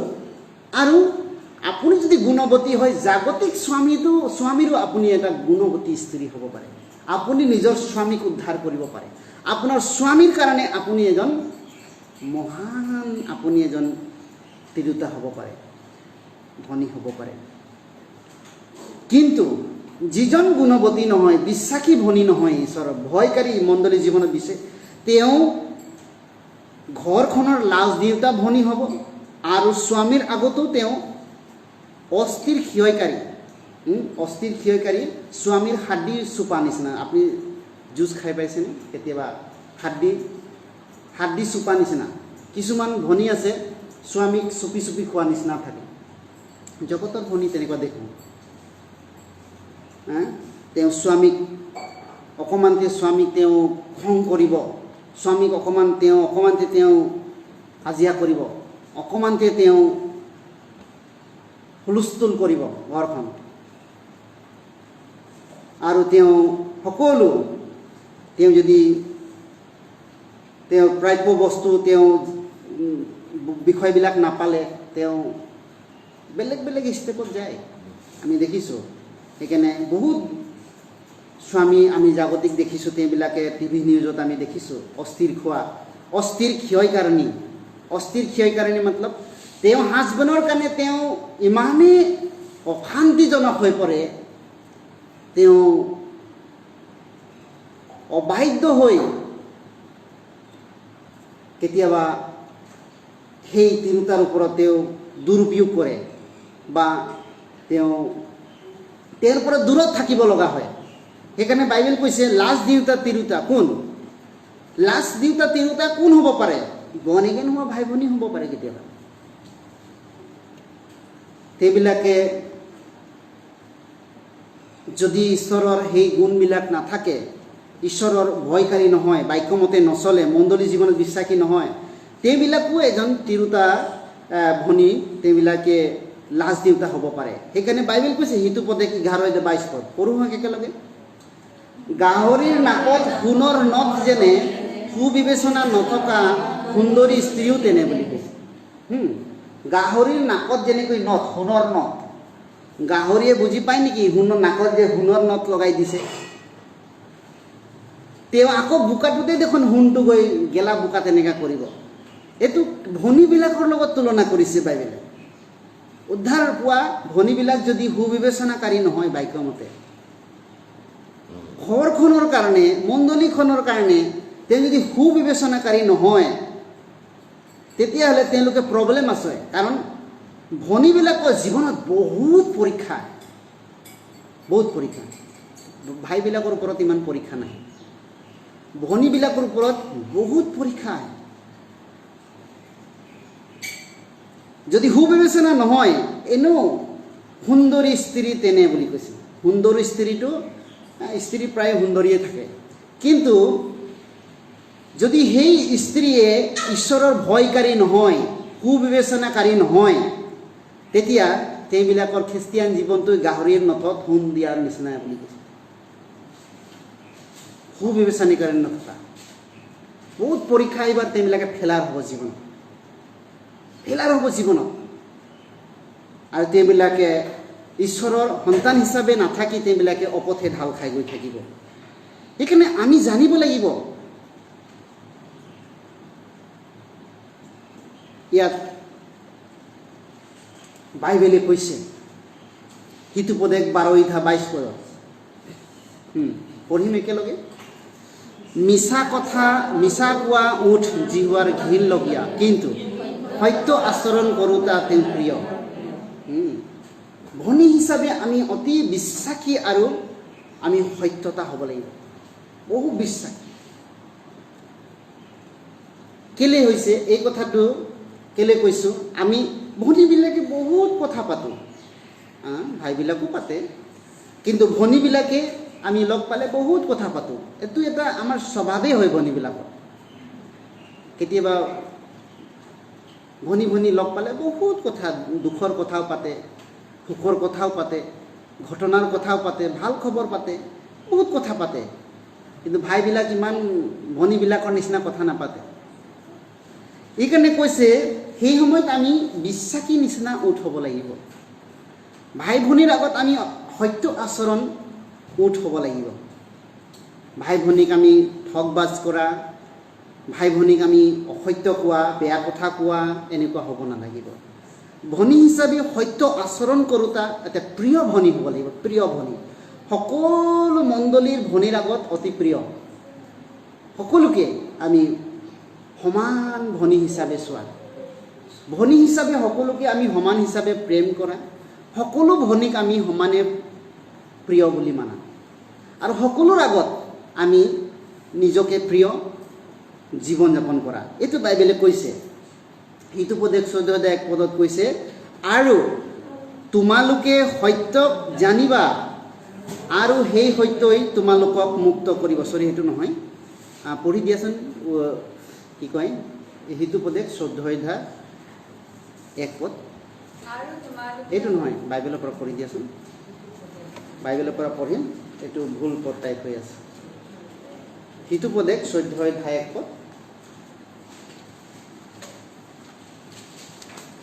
হিতুপদেশ 14:1 পদ।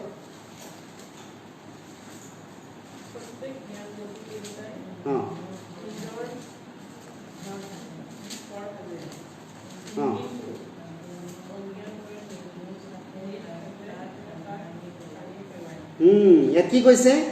প্ৰত্যেক জ্ঞানৱতী তিৰোতাই নিজৰ ঘৰ সাজে, আৰু কিন্তু অজ্ঞানীয়ে নিজৰ হাতেৰে ঘৰখন ভাঙে। সেইকাৰণে নিজৰ ঘৰখন কোনে ভালকৈ বনাব পাৰে? ঘৰ এটা, আমাৰ যে ঘৰখন, পুৰুষৰ এইটো তাত হাত নাই। ঘৰখন বনাব পৰা একমাত্ৰ ব্যক্তিজন হ'ল ভনী। তিৰোতাইহে ঘৰখন বনাব। ঘৰখনত ক'ত কেনেকুৱা সজাব লাগে, ঘৰখন কেনেকৈ চাফ চিকুণ কৰিব লাগে, ঘৰখনত কোনটো বস্তু ক'ত থ'ব লাগে, পুৰুষে নথয় এইবিলাক। কোনটো কাপোৰ কোনটো বেটত পাৰিব লাগে, আৰু ঘৰখনত ল'ৰাবিলাকৰ খা খবৰেই হওক, কাপোৰৰে হওক, খোৱা বোৱাৰে কথা হওক, কি ৰান্ধিব লাগে, কি খুৱাব লাগে, সকলো আলহী পছন্দ ধৰা, এই সকলোবিলাক বিষয়ত ভনীবিলাকৰ। সেইকাৰণে ঘৰখন মানুহে যদি আহি পেলাই কয়, আমুকৰ ঘৰত গ'লোঁ, আমাৰ বৰুৱা ছাৰৰ ঘৰত গ'লোঁ, বৰ ভাল লাগিলে, ঘৰখন পৰিৱেশটো ভাল, ঘৰখনত গ'লোঁ, মাত কথাবিলাক ভাল, অলপ চিজিল পৰিপাটি, ঘৰ সুন্দৰ। কাৰ কাৰণে এইটো সুন্দৰ হ'ল? ভনীৰ কাৰণে। আৰু কিছুমান ভনী আছে, বাইবেলে কৈছে ইয়াত যে যদি অজ্ঞানী ভনী হয়, অজ্ঞানী ভনীয়ে নিজৰ হাতেৰে ঘৰখন ভাঙে। দেখিছোনে এনেকুৱা? ওৰ বস্তু ত'ত দলিয়াব, ভাঙিব, এনেকুৱা ভনীও দেখিছোঁ। দলিয়াই মানুহ আহিলেও কেতিয়াবা ঘৰখন তেওঁহে পৰিচালনা কৰিব লাগে। কিবা এটা কাজিয়া থাকিলে, কোনোবা আহিলে ওলাই পেলাই মাতো নিদিব, চাহটোকো বনাব না, তোমাৰ আলহী তুমি কৰি থাকা, মোৰ বনাবলৈ খাবলৈ নাই, যাবলৈ নাই। এনেকুৱা কেতিয়াবা অজ্ঞানী ভনী। সেইকাৰণে ঘৰখন পৰিচয়টো যে বেয়া হয়, কাৰ কাৰণে? এনেকুৱা অজ্ঞানী ভনীৰ কাৰণে, অজ্ঞানী ভনীৰ কাৰণে কেতিয়াবা। সেইকাৰণে আমি সদায় জ্ঞানী ভনীয়ে সুন্দৰ ঘৰখন বনাব জানে। সুন্দৰ ঘৰখন থাকে না, সেই ঘৰখনত কোনো পুৰুষে ঘৰখন লেতেৰা বস্তুটোক সদায় বোকাৰে ভৰি নিদিব। আৰু সেই চিষ্টেমটো ভনীয়ে বনাব লাগে ঘৰখন। ঘৰখনত পুৰুষকো, নিজৰ হাজবেণ্ডকো ভনীয়ে কেতিয়াবা ঘৰখনৰ নেতৃত্ব কৰিব লাগে, আৰু প্ৰায় কৰে বাৰু। ক'ত কেনেকৈ কি কৰিব লাগে, এইটো কেতিয়াবা ভনীয়েই নেতৃত্ব কৰে ঘৰখনত, প্ৰায় জ্ঞানৱতী ভনীয়ে। পুৰুষে বাহিৰত চাকৰি বাকৰি, ক'ত কিবা কিবা বস্তু আনিব লাগে, বাহিৰৰ কিবা লেনদেন চিন্তা, এইবিলাক বহুত চিন্তা থাকে। সেইকাৰণে ঘৰখনৰ সৰ্বমুঠ চিন্তাটো প্ৰায় ভনীৰে থাকে। সেইকাৰণে ঘৰখন বনাব পাৰে একমাত্ৰ জ্ঞানৱতী ভনীয়ে। বাইবেলে কৈছে যে প্ৰত্যেক জ্ঞানৱতী তিৰোতাই নিজৰ ঘৰটো সাজে। এতিয়া আপুনি মই উদ্ধাৰ পোৱা ভনী যদি হওঁ, আপোনাৰ ঘৰখন এনেকুৱা তেনেকুৱা আপত্তি দিব নালাগে আপুনি কাকো। আপুনি নিজে ঘৰখন বনাব পাৰে। আপুনি বনাব জনা নাই বা আপুনি সাজিব জনা নাই নিজৰ ঘৰখন, কিন্তু ঈশ্বৰে আমাক এনেকুৱা জ্ঞান দিয়ে ভনীবিলাকৰ। একেবাৰে ভনীবিলাকৰ কামটো বেলেগ, ভাইবিলাকৰ কামটো বেলেগ। ভাইবিলাকে মণ্ডলীত এনেকুৱা পৰিচৰ্যা, শিক্ষা, বহুত কাম আছে ভাইবিলাক, কিন্তু ভনীবিলাকৰ ঘৰটোৰ কামটো বেলেগ। সেইকাৰণে ভনীবিলাকৰ কামটো ভাইবিলাকতকৈ বেছি আছে। মিনিষ্ট্ৰি ভাইবিলাকৰ 49% যদি আছে, ভনীবিলাকৰ 51% ঈশ্বৰৰ মিনিষ্ট্ৰিত তেওঁবিলাকৰ ভাগ থাকে। ভনীবিলাক বেছিহে পৰিচৰ্যাত তেওঁবিলাকৰ অংশীদাৰী আছে। ভাইবিলাকতকৈ বেছি ভনীবিলাকৰ দায়িত্বটো বেছি আছে। সেইকাৰণে বাইবেলে কৈছে যদি ভনী হিচাপে তেওঁ জ্ঞানৱতী নহয়, নিজৰ ঘৰখন এদিন ভাঙিব, আৰু ঈশ্বৰৰ কাৰণে তেওঁ নিজে প্ৰস্তুত নহ'ব, আৰু তেওঁ ঘৰখনৰ কোনোৱে নাপাব, কোনোৱে পুৰস্কাৰ পোৱা নহ'ব। কাৰণ ঘৰখন জ্ঞানৱতী ভনীৰ পৰাই হৈ গৈছে। গোটেই ঘৰখন চেদেলি বেদেলি হ'ব পাৰে। সেইকাৰণে যিবিলাক ভনী বহুত ধৈৰ্য থাকে, বহুত প্ৰাৰ্থনাশীল থাকে, বহুত নম্ৰ থাকে, বহুত প্ৰেমশীল থাকে, তেওঁবিলাকে সুন্দৰ মধুবনৰ দৰে ঘৰ তুলিব পাৰে বুলি চলোমনত আপুনি পঢ়িলে গম পাব। গুণৱতী স্ত্ৰীয়ে বাগিচাৰ ধৰে তেওঁলোকৰ ফুলনি বাগিচা সুগন্ধি তেওঁ চোতালখন সোমাওঁতেনে সুগন্ধিৰে পৰিপূৰ্ণ এনেকুৱা গুণৱতী স্ত্ৰীৰ গুণ সেইকাৰণে বাইবেলে কৈছে হিতুপদেশ 21 অধ্যায় 9 পদত কৈছে কি কৈছে দান্দুৰী তিৰোতাৰ সৈতে ডাঙৰ ঘৰত বাস কৰাতকৈ ছালৰ এচুকত থকাই ভাল বুলি কৈছে দান্দুৰী তিৰোতা কোন অজ্ঞান তিৰোতাৰ কথা কৈছে এইটো কোনে কৈছে ডাঙৰ ঘৰ ইমান ডাঙৰ বিল্ডিং ইমান খাবলৈ আছে কিন্তু থাকিবলৈ মন নাই এই ঘৰখনত থাকি মোক আহিলেই এইকাৰণে ঘৰখন আহিব মন নাযায় অশান্তি ঘৰখনত আহিলে কাই কিবা এনেকুৱা হুলস্থুল অকল এই ঘৰৰ চিষ্টেমটো কোনে বনাব ভনীয়ে বনাই চিষ্টেমটো এজন উদ্ধাৰ পোৱা ভনীয়ে এনেকুৱা ঘৰখন সাজিব পাৰে নহ'লে ল'ৰাই একফালে থাকিব ছোৱালী একফালে থাকিব হাজবেণ্ডে ক'ৰবাত মোবাইল ফেচবুকত থাকিব নহ'লে ক'ৰবাত আড্ডাত যাব ঘৰখনত নাথাকিব ঘৰখনত থাকি ইণ্টাৰেষ্টেই নাই তাৰ ঘৰখনত থাকি ইণ্টাৰেষ্ট থাকিলেহে নাইট শ্ব' ক'ত ক্লাবত যাব কিবা কিবি কৰি থাকিব ঘৰখনত তেওঁ সময় নিদিব ঘৰখন যদি সুন্দৰ ঘৰখনত আহি সঁচাকৈ স্বামীজন যদি এনেকুৱা এটা পৰিৱেশ পায় মোৰ ঘৰখন সঁচাকৈ তেওঁ প্ৰাউড কৰিব এই ঘৰখন কোনে বনায় এজন উদ্ধাৰ পোৱা ভাল সুবুদ্ধি ভনীয়ে বনায় সুবুদ্ধি ভনী 19 পদত কৈছে হিতুপদেশ 21 অধ্যায় 19 পদত কৈছে দান্দুৰী তিৰোতাই একেটা অধ্যায়তে দুটা কথা কিয় লিখিছে ইয়াত দান্দুৰী তিৰোতা আৰু খিংখিঙীয়া লিখা আছে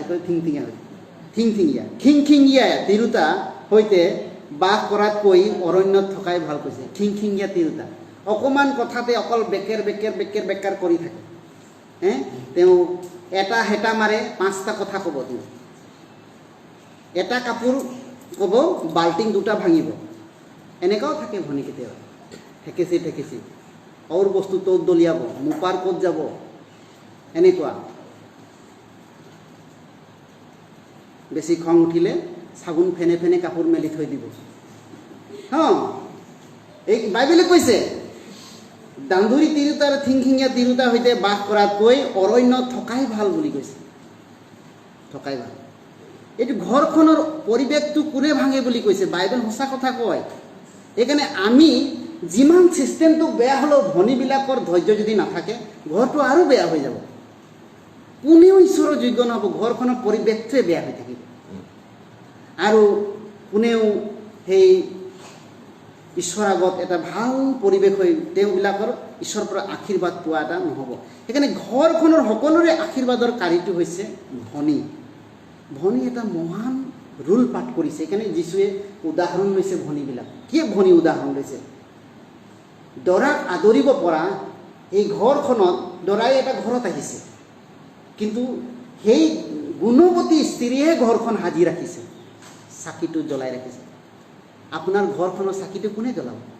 এজন গুণৱতী তিৰোতাই জ্বলাব এজন ভনীয়ে জ্বলাব আপুনি যদি ঘৰখনৰ কাৰণে গুণৱতী তিৰোতা ভনী হয় তেতিয়াহ'লে আপোনাৰ ঘৰখনৰ কাৰণে আপুনি দৰাৰ আগত আপুনি এজন চাকি জ্বলাওঁতা ভনী হ'ব যদি নহয় তেতিয়া বাইবেলে কৈছে আপোনাৰ ঘৰৰ মানুহবিলাক সেই ছালৰ চুকত যাব সেই ক'ৰবাত অৰণ্যত যাব অৰণ্য মানে গম পাইছেনে জগতত সোমাই যাব জগতত বাঘ ভালুকৰ লগত থাকিব শুব মাকৰ মহে খুটা খাব তেওঁবিলাক বহুত কথা শুনিব আপোনাৰ হাজবেণ্ড এনেকুৱা আপোনাৰ ল'ৰাটো এনেকুৱা আপোনাৰ ছোৱালী এনেকুৱা বহুত নিউজ পাব আপুনি মহে খোৱা মাকৰে খোৱা মাখিয়ে বহা বহুত খবৰ পাব অৰণ্যত যাব নহয় হয়নে নহয় এই খিংখিঙীয়াৰ কাৰণে ক'ত যাব অৰণ্যত বাস কৰিব লিখা আছে অৰণ্য বাস কৰাটো গম পাইছে অৰণ্যত কি থাকে কিমান জাবৰা বস্তু থাকে এইটো কাৰণে ঘৰখন বনাটো এটা ভনীৰ বহুত ঈশ্বৰৰ পৰিয়াল এনে হ'ব নোৱাৰে ঈশ্বৰৰ পৰিয়াল এনে হ'ব নোৱাৰে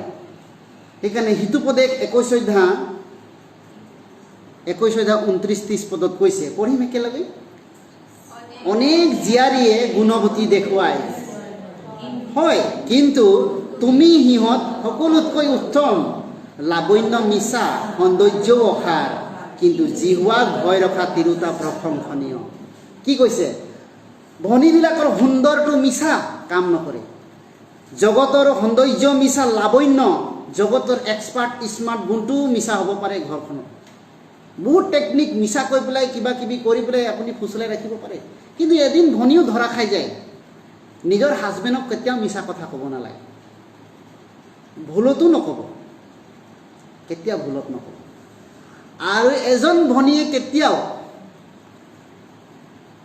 হাজবেণ্ডৰ আগত কেতিয়াও ভৱিষ্যতে হৈ যোৱা কিবা বেয়া ঘটনা কেতিয়াও প্ৰকাশ নকৰিব। ভাইবিলাকৰো দুখ দুৰ্বলতা থাকে, কেতিয়াও নিজৰ হাজবেণ্ডৰ আগত কেতিয়াও ব্যক্ত নকৰিব। এনেকুৱা ভুল কৰিলে এদিন আপুনি বিপদত পৰিব। কেতিয়াও সদায় এতিয়া বৰ্তমান জীৱনৰ আৰু ফিউচাৰ জীৱনৰ কাৰণে চিন্তা কৰিব, পাষ্ট জীৱনটো কেতিয়াও আনিব নালাগে। আমি সকলোৱে বেয়া আছিলোঁ আৰু আনিবই নালাগে, সেইটো শয়তানে পৰীক্ষা কৰে। কাৰণ আপুনি ঘৰটো বনাই আৰু বেলেগ বস্তুটো জাবৰা বস্তুটো আনি সোমাব নালাগে। ভনীয়ে ঘৰটো বনাই আছে, কিন্তু ভনী যদি মই আগত এনেকুৱা আছিলোঁ তেনেকুৱা আছিলোঁ এনেকুৱা ভুল, সেইবিলাক কেতিয়াও গাব নালাগে হাজবেণ্ডৰ আগত বা ল'ৰা ছোৱালীৰ আগত গাব নালাগে। এদিন সেই আপোনাক ভাল বহুত থাকিলেও অকণমান মিষ্টেকত এই বেয়াটো উলিয়াব আৰু বেয়াটো গাব। সেইকাৰণে ইয়াত লিখিছে, এজনী ভনী হিচাপে উদ্ধাৰ পোৱা ভনী হিচাপে কি থাকিব লাগিব? অনেক জীয়াৰীয়ে গুণৱতী দেখুৱাইছে, ভাল কথা। নতুন জন্ম পোৱা ভাই ভনীবিলাক বহুত ভাল কথা হয়, আৰু এই ভনীবিলাক যদি গুণৱতী দেখায় তেতিয়াহ'লে সকলোতকৈ উত্তম। বাইবেল কৈছে সকলোতকৈ উত্তম, কাৰণ ঘৰখনে উদ্ধাৰ পাব, ঘৰখনৰ মানুহে ঈশ্বৰৰ আগত পুৰস্কাৰ পোৱাব। এনেকুৱা এটিটিউড, ঈশ্বৰৰ আচৰণ, ল'ৰা ছোৱালীৰ আচৰণটো বাঢ়িব, নিজৰ হাজবেণ্ডৰো আচৰণ বাঢ়িব, নিজৰ পৰিয়ালখনৰ আচৰণ বাঢ়িব ভনীবিলাকে এনেকুৱা কৰাৰ কাৰণে। ঘৰখনত যদি খেলি মেলি থাকে, তেওঁলোকে ওলাই আহোঁতেনে মনটো বেয়া হয়, কোনো এটা স্বভাৱেই ভাল নহ'ব, কোনো এটা আচৰণেই ভাল নহ'ব, তেওঁবিলাক কোনো এটা ল'ৰা ছোৱালীৰ নহ'ব, নিজৰ হাজবেণ্ডৰো এনেকুৱা নহ'ব। ঘৰখনৰ আচৰণটো যদি ভনীবিলাকৰ পৰা ভাল নহয় নাপায়, ল'ৰা ছোৱালী ভাল নহ'ব আৰু নিজৰ হাজবেণ্ডটো ইমান বিশ্বাসী নহ'ব। এইকাৰণে বাইবেলে কোৱা মতে আমি চাইছোঁ গুণৱতী স্ত্ৰীৰ ৰোলটো কি আছে ঈশ্বৰ ৰাজ্যত।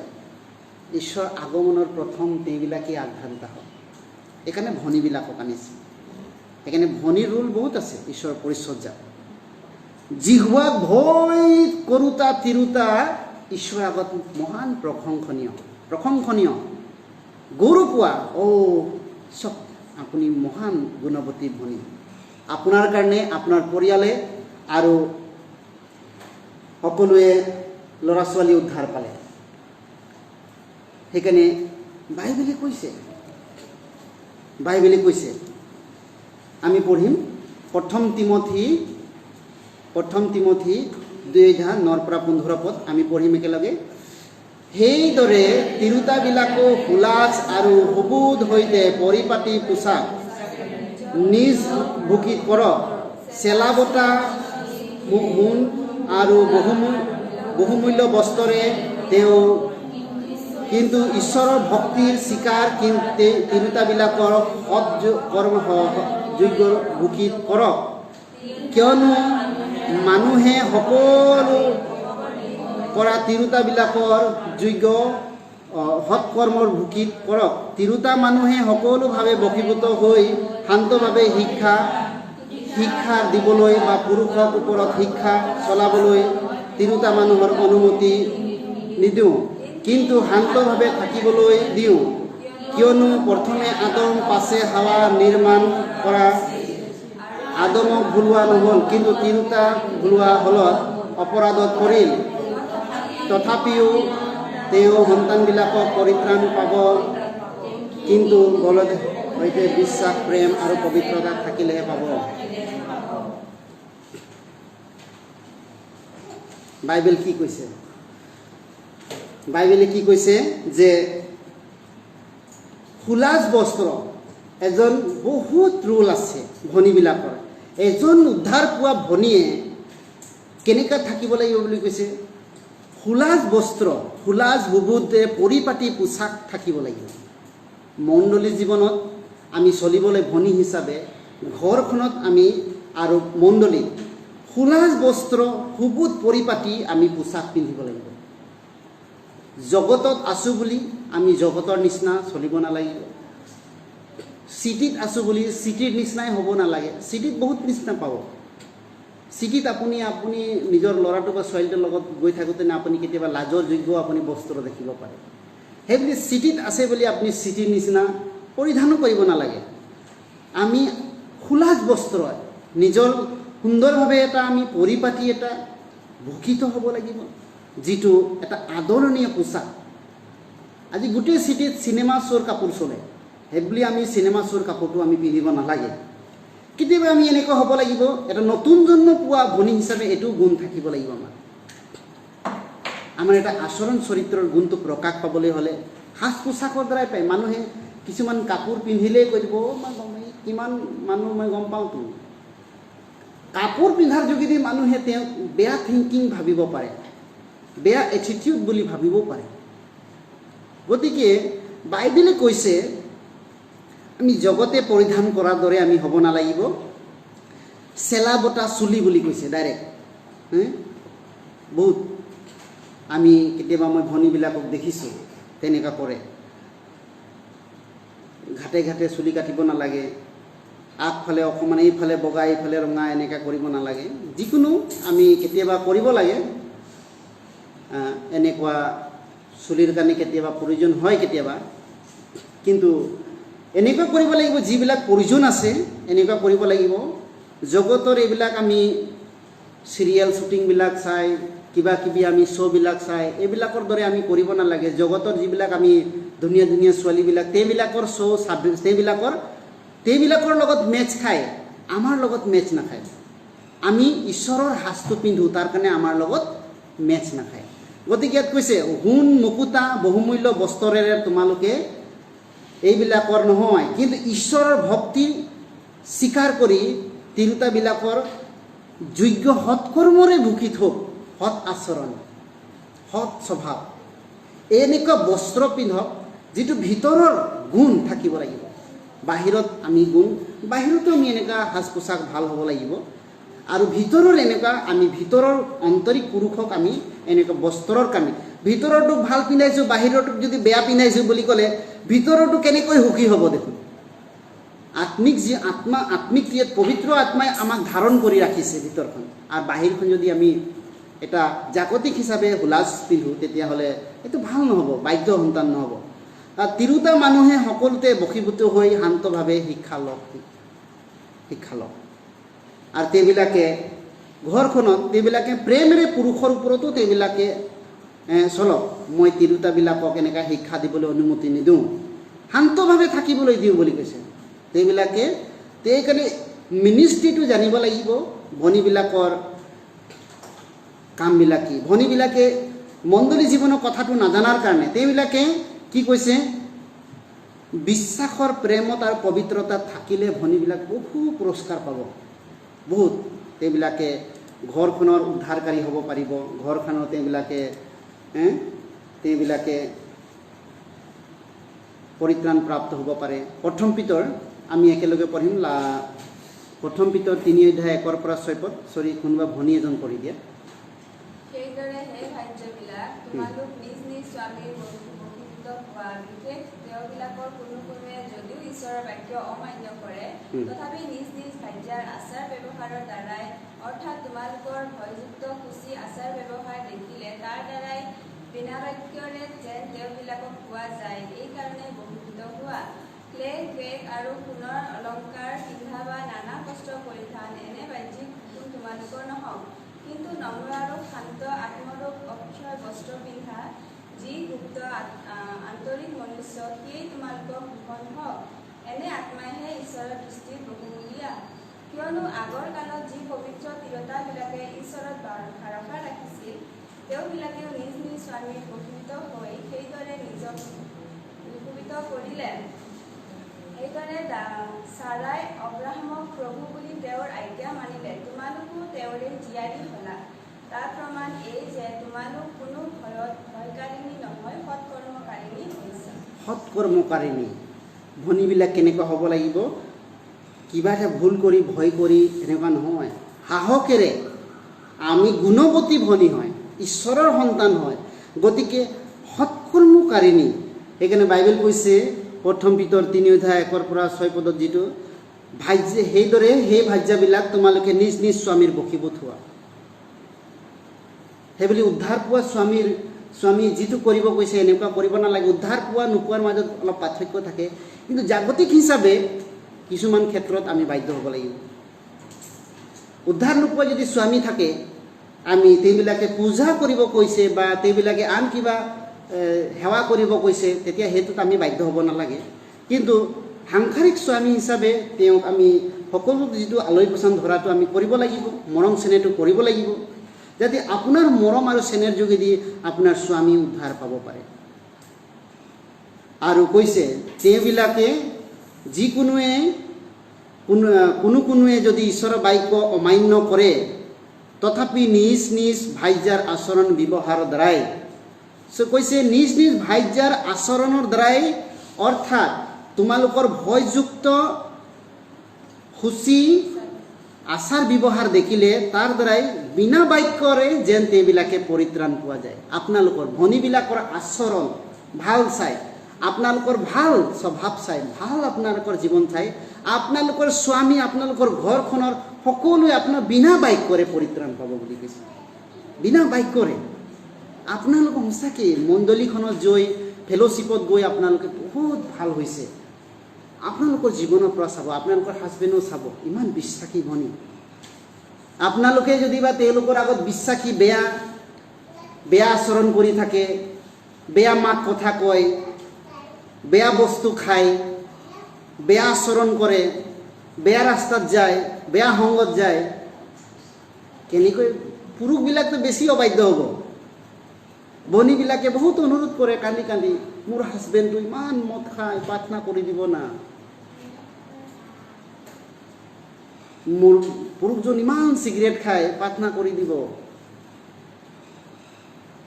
ভনীবিলাকে এনে অনুৰোধ কৰে, বেয়া হৈ যাব মোৰ পুৰুষজন। যদি ভনীয়ে এনেকুৱা হয়, কেতিয়াবা ভনীয়ে বেয়া বস্তু খায়, বেয়া ৰাস্তাত যায়, বেয়া কাম কৰে, পুৰুষে তাতকৈ দুগুণ কৰিব। আৰু সেইকাৰণে ভনীবিলাকে যদিও বেয়া বস্তু নাখায় ইমান, কিন্তু আমি বিশ্বাসী হৈ দেখাব লাগিব। তেতিয়া আমি আমাৰ স্বামীবিলাকে আমাৰ কথা মতে ভয় কৰিব, ঈশ্বৰক ভয় কৰিব, আমাক ভয় নহয়। আমাৰ কথাত যে শক্তি আছে, আমাৰ কথাত যে সত্যতা আছে, আমাৰ কথাত যে গুণ আছে, গুণৱতী স্ত্ৰীৰ জীৱনত কথাত গুণ থাকিব। আপোনালোকৰ কথাত গুণ থাকিব, তাৰ কাৰণে আপোনালোকক ৰেচপেক্ট কৰিব, আপোনালোকৰ পৰিয়াল, আপোনাৰ হাজবেণ্ড, আপোনাৰ ল'ৰা ছোৱালীয়ে আপোনালোকৰ কথাটো মানিব। সেইকাৰণে ভয়কাৰিণী কিছুমান ভনীয়ে লুকাই লুকাই পুৰুষৰ পৰা ভয়ে ভয়ে কিবা কিবি কৰি থাকে। এনেকুৱা হ'ব নালাগিব। ভয়কাৰিণী নহয়, সৎকাৰিণী হ'ব লাগিব। সৎকাৰিণী, সাহসে ক'ব পৰা, সত্যকে ক'ব পৰা, এনেকুৱা আমি বিশ্বাসী ভাই ভনী হ'ব লাগিব, ভনী হ'ব লাগিব। তেতিয়া আমি বাইবেলে কোৱা মতে আমি গুণৱতী ভনী হিচাপে ঈশ্বৰ আগত আমি পৰিগণিত হ'ম। আৰু আমি দেখিলোঁ যিবিলাক কুবুদ্ধি আৰু সুবুদ্ধি ভনী দেখিলোঁ, আমি এই কুবুদ্ধি ভনীৰ তেওঁবিলাকে মুকুট ঈশ্বৰৰ পৰা সন্মান পালে। আৰু আপোনালোকো এনেকুৱা গুণৱতী ভনী হিচাপে যদি আপোনালোকে বিশ্বাসী মণ্ডলী জীৱনত চলে, আপোনালোকো নিজৰো আৰু পৰিয়ালখনৰ আপোনালোকে সুবুদ্ধি হ'ব, কি কয় পৰিত্ৰাণ প্ৰাপ্ত হ'ব, আৰু নিজেও বহুত পুৰস্কাৰ প্ৰাপ্ত হ'ব। সেই গুণৱতী ভনীবিলাকক, সুবুদ্ধি ভনীবিলাকক প্ৰভুৱে নিজেই আদৰি নিলে, আৰু তেওঁবিলাকক বহু অলংকাৰ লৈ আহিলে তেওঁলোকক দিবলগীয়া। আৰু আপোনালোক ভনীবিলাকে ভাইবিলাকতকৈ বেছি পুৰস্কাৰ পাব যদি এনেকুৱা আপুনি বিশ্বাসী হৈ ঘৰখনত এনেকুৱা হয়। সেইকাৰণে ভনীবিলাকৰ মূল উদাহৰণটি ঘৰখনত আপোনালোকৰ সদায় নিতৌ পৰিচৰ্যা, কি কয় বাইবেল অধ্যয়ন হ'ব লাগে। আপোনালোকে ঘৰখনত যদি এনেকুৱা এটা ভাল ঈশ্বৰৰ গুণ প্ৰকাশ কৰিব বিচাৰিছে, ভাল আপোনাৰ ল'ৰা ছোৱালীক, আপোনাৰ হাজবেণ্ডক ঈশ্বৰৰ পথত বাধ্য আৰু ভয়কাৰিণী এজন ঈশ্বৰৰ সন্তান হিচাপে যদি আপুনি গঢ়ি তুলিব বিচাৰিছে, ঘৰখনত আপুনি পাৰিবাৰিক প্ৰাৰ্থনা আৰম্ভ কৰিব লাগিব আজিৰ পৰা।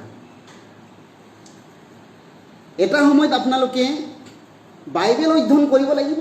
এই বাইবেলখন আছে, কোনো মানুহে বাইবেলখন পঢ়ি শেষ কৰা নাই, কিন্তু এনেকুৱা কিছুমান পৰিয়াল আছে মই চলাই অহা আগত দেখিছোঁ ঘৰখনত গোটেই বাইবেলটোক গোটেই বাচ্চা ল'ৰা ছোৱালীৰ সৈতে বুঢ়ী মালৈকে বাইবেলখন পঢ়ি শেষ কৰা আছে কিয় এইবিলাকে সদায় বাইবেলটোক 2 চেপ্টাৰকে পঢ়ে সবৰে হাতত বাইবেল থাকে ঘৰত 7জন পৰিয়াল আছে সেইটো সময়ত সকলোৱে বহিব লাগিব পুৰুষও বহিব ল'ৰা ছোৱালী বহিব জাষ্ট আধা ঘণ্টা পঢ়াটো বন্ধ কৰ বা ভাত খাইও আপোনালোকে কৰিব পাৰে ভাত খোৱাৰ আগতো 2 চেপ্টাৰ পঢ়িছোঁ হাত কিমানটা 2 চেপ্টাৰত কিমানটা বাইবেল পদ আছে সেই বাইবেল পদত আপোনালোকে ভাগত কিমান পঢ়ে 7 পদ পঢ়িলে প্ৰত্যেকই 7 পদ পঢ়িব বাইবেলটোলৈ আৰু অন্য পঢ়ি থকা মত বাইবেলটো চাই যাব লাগিব আপোনাৰ ভাগত পঢ়িলে আপুনি 7 পদ পঢ়ি দিয়ক শেষত তাৰে আপুনি শেষত গৈ মুখস্থ পদটো আপুনি একবাৰ কৰিব পাৰে যেটো আমাৰ মণ্ডলীত দিয়া যায় মুখস্থ পদটো আপুনি যদি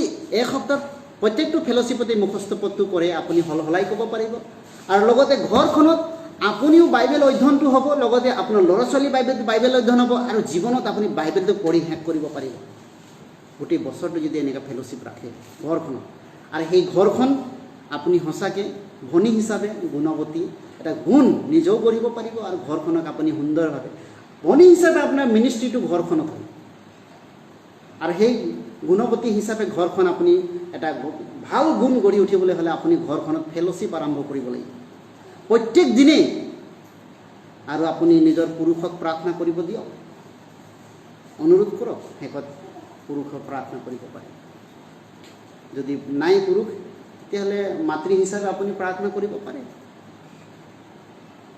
এনেকুৱা আপুনি শিকাব পাৰে বা আপোনাৰ ল'ৰা ছোৱালীবিলাক থাকিলে তেওঁবিলাককো ভাগ দিব পাৰে শিকাব পাৰে ঘৰখনত সেইকাৰণে এনেকুৱা হ'লে আপুনি সঁচাকৈ ঘৰখনৰ আপোনাৰ নিজৰো বহুত উন্নতি হ'ব ঠিক আছে ঈশ্বৰৰ বাক্য আশীৰ্বাদ কৰক মই প্ৰাৰ্থনা কৰিম পবিত্ৰ দয়ালু স্বৰ্গত থকা পিতৃ ধন্যবাদ কৰিছোঁ প্ৰভু তুমি আমাক অনুগ্ৰহ দয়া কৰিছা অনন্তকালৰ বাবে প্ৰভু তুমি আমাক উদ্ধাৰ কৰিছা প্ৰভু তোমাক ধন্যবাদ কৰোঁ আমি আদমৰ যোগেদি সকলোৱে পাপী আছিলোঁ আৰু তোমাৰ দেখাত আমি ঘিনলগীয়া আছিলোঁ তোমাৰ অবাধ্য সন্তান আছিলোঁ আমি অপথে যোৱা লোক আছিলোঁ আমাৰ নিচিনা অধম আৰু পাপীক প্ৰভু তুমি উদ্ধাৰ কৰিলা আৰু অনন্ত জীৱন তুমি বিনামূল্যে বিশ্বাসৰ যোগেদি আমাক দান কৰিলা পবিত্ৰ আত্মা দান কৰিলা যাতে আমি তোমাৰ সন্তান হিচাপে তোমাৰ শুভবাৰ্তাৰ কাৰণে তোমাৰ আগমনৰ আগৰ দিনলৈকে আমি বিশ্বাসী হিচাপে চলি যাব পাৰোঁ আৰু অনেক হেৰুৱা আত্মাবিলাকৰ আৰু নিজৰ পৰিয়াল নিজৰ ঘৰখনৰ উদ্ধাৰৰ কাৰণ হ'বলৈ প্ৰভু তুমি আমাক আশীৰ্বাদ কৰিছা মণ্ডলীৰ ভনীসকলক বিশেষ কৰি প্ৰভু তুমি আশীৰ্বাদ কৰিছা আমাৰ মণ্ডলীৰ ভনীসকলক বিশেষ কৰি আশীৰ্বাদ কৰা প্ৰভু যাতে তেওঁবিলাকে তোমাৰ অনন্তকলীয়া বাক্য জ্ঞানত বাঢ়ি যাব পাৰে আৰু তোমাৰ অনুগ্ৰহত বাঢ়ি যাব পাৰে অনেক হেৰুৱা আত্মাবিলাকৰ উদ্ধাৰত আগবাঢ়িব পাৰে তেনে তুমি সহায় কৰিবা আশীৰ্বাদ কৰিবা প্ৰভু তেওঁলোকৰ জীৱনত ঘৰখন চলাব পৰা সকলো জ্ঞানেৰে পৰিপক্ক কৰা প্ৰভু যাতে তেওঁবিলাকৰ সকলো পৰিয়ালেই সকলো তেওঁবিলাকে যাতে উদ্ধাৰ মুক্তি পাব পাৰে আৰু তেওঁবিলাকে ঈশ্বৰ সন্তান হিচাপে ভয়কাৰিণী হৈ তেওঁবিলাকে পৰিয়ালটো ভয়কাৰী সকলোৱে হ'ব পাৰে ঈশ্বৰৰ আৰু তেওঁবিলাকে এটা সৎকাৰিণী বিশ্বাসী ভনী হ'ব পাৰে তেনে তুমি আশীৰ্বাদ কৰা প্ৰভু তোমাৰ হাতত সমৰ্পণ কৰিছোঁ আমাৰ মাজত কোনোবা ভাই ভনীয়ে যদি বা উদ্ধাৰৰ কথা নিশ্চয়তা নাই বুজি পোৱা নাই প্ৰভু তেওঁবিলাকক আশীৰ্বাদ কৰিবা আৰু তেওঁবিলাকে কোনোবা ভনীয়ে যদি সমস্যাত আছে কোনোবা ভনীয়ে পৰিয়ালত যদি অসুবিধা আছে প্ৰভু তেওঁবিলাকক আশীৰ্বাদ কৰিবা ভনীসকলৰ পৰিয়ালত তেওঁবিলাকৰ সতি সন্তানবিলাক যদি উদ্ধাৰ মুক্তি পোৱা নাই তেওঁবিলাকক প্ৰভু তুমি সহায় কৰিবা যাতে তেওঁবিলাকৰ পৰিয়ালত যেন উদ্ধাৰ মুক্তি পায় আৰু বিশেষ কৰি প্ৰাৰ্থনা কৰোঁ কোনোবা ভনীৰ যদি হাজবেণ্ড তেওঁবিলাকৰ উদ্ধাৰ পোৱা নাই প্ৰভু তুমি সহায় কৰা ভনীবিলাকৰ জীৱন যোগেদি যেন তেওঁলোকৰ নিজ নিজ স্বামীবিলাক উদ্ধাৰ হয় প্ৰভু আৰু সেই ভনীবিলাকৰ যোগেদি ওচৰ চুবুৰীয়া লোকবিলাক উদ্ধাৰ পায় প্ৰভু তেনে আশীৰ্বাদ কৰিবা প্ৰভু যাতে তেওঁলোকৰ প্ৰয়োজনীয় জ্ঞান বুদ্ধি প্ৰভু তুমি আশীৰ্বাদ কৰিবা এই ভনীবিলাকে যেন মণ্ডলীৰো তেওঁবিলাকে ঈশ্বৰ ৰাজ্যৰ উন্নতকাৰী তেওঁবিলাকে প্ৰশংসনীয় হ'ব পাৰে তেনে তুমি আশীৰ্বাদ কৰিবা প্ৰভু তোমাৰ হাতত ভনীবিলাকক সমৰ্পণ কৰিছোঁ তোমাৰ অনুগ্ৰহ দয়া তোমাৰ আশীৰ্বাদ সেই ভনীবিলাকৰ ওপৰত তুমি সদায় থাকিবলৈ দিবা যাতে তোমাৰ সন্তান হিচাপে তোমাৰ শুভবাৰ্তাৰ কাৰণে আগবাঢ়িব পাৰে ধন্যবাদেৰে প্ৰাৰ্থনা উদ্ধাৰকৰ্তা প্ৰভু যীশু নামত প্ৰাৰ্থনা খুজিলোঁ আমেন।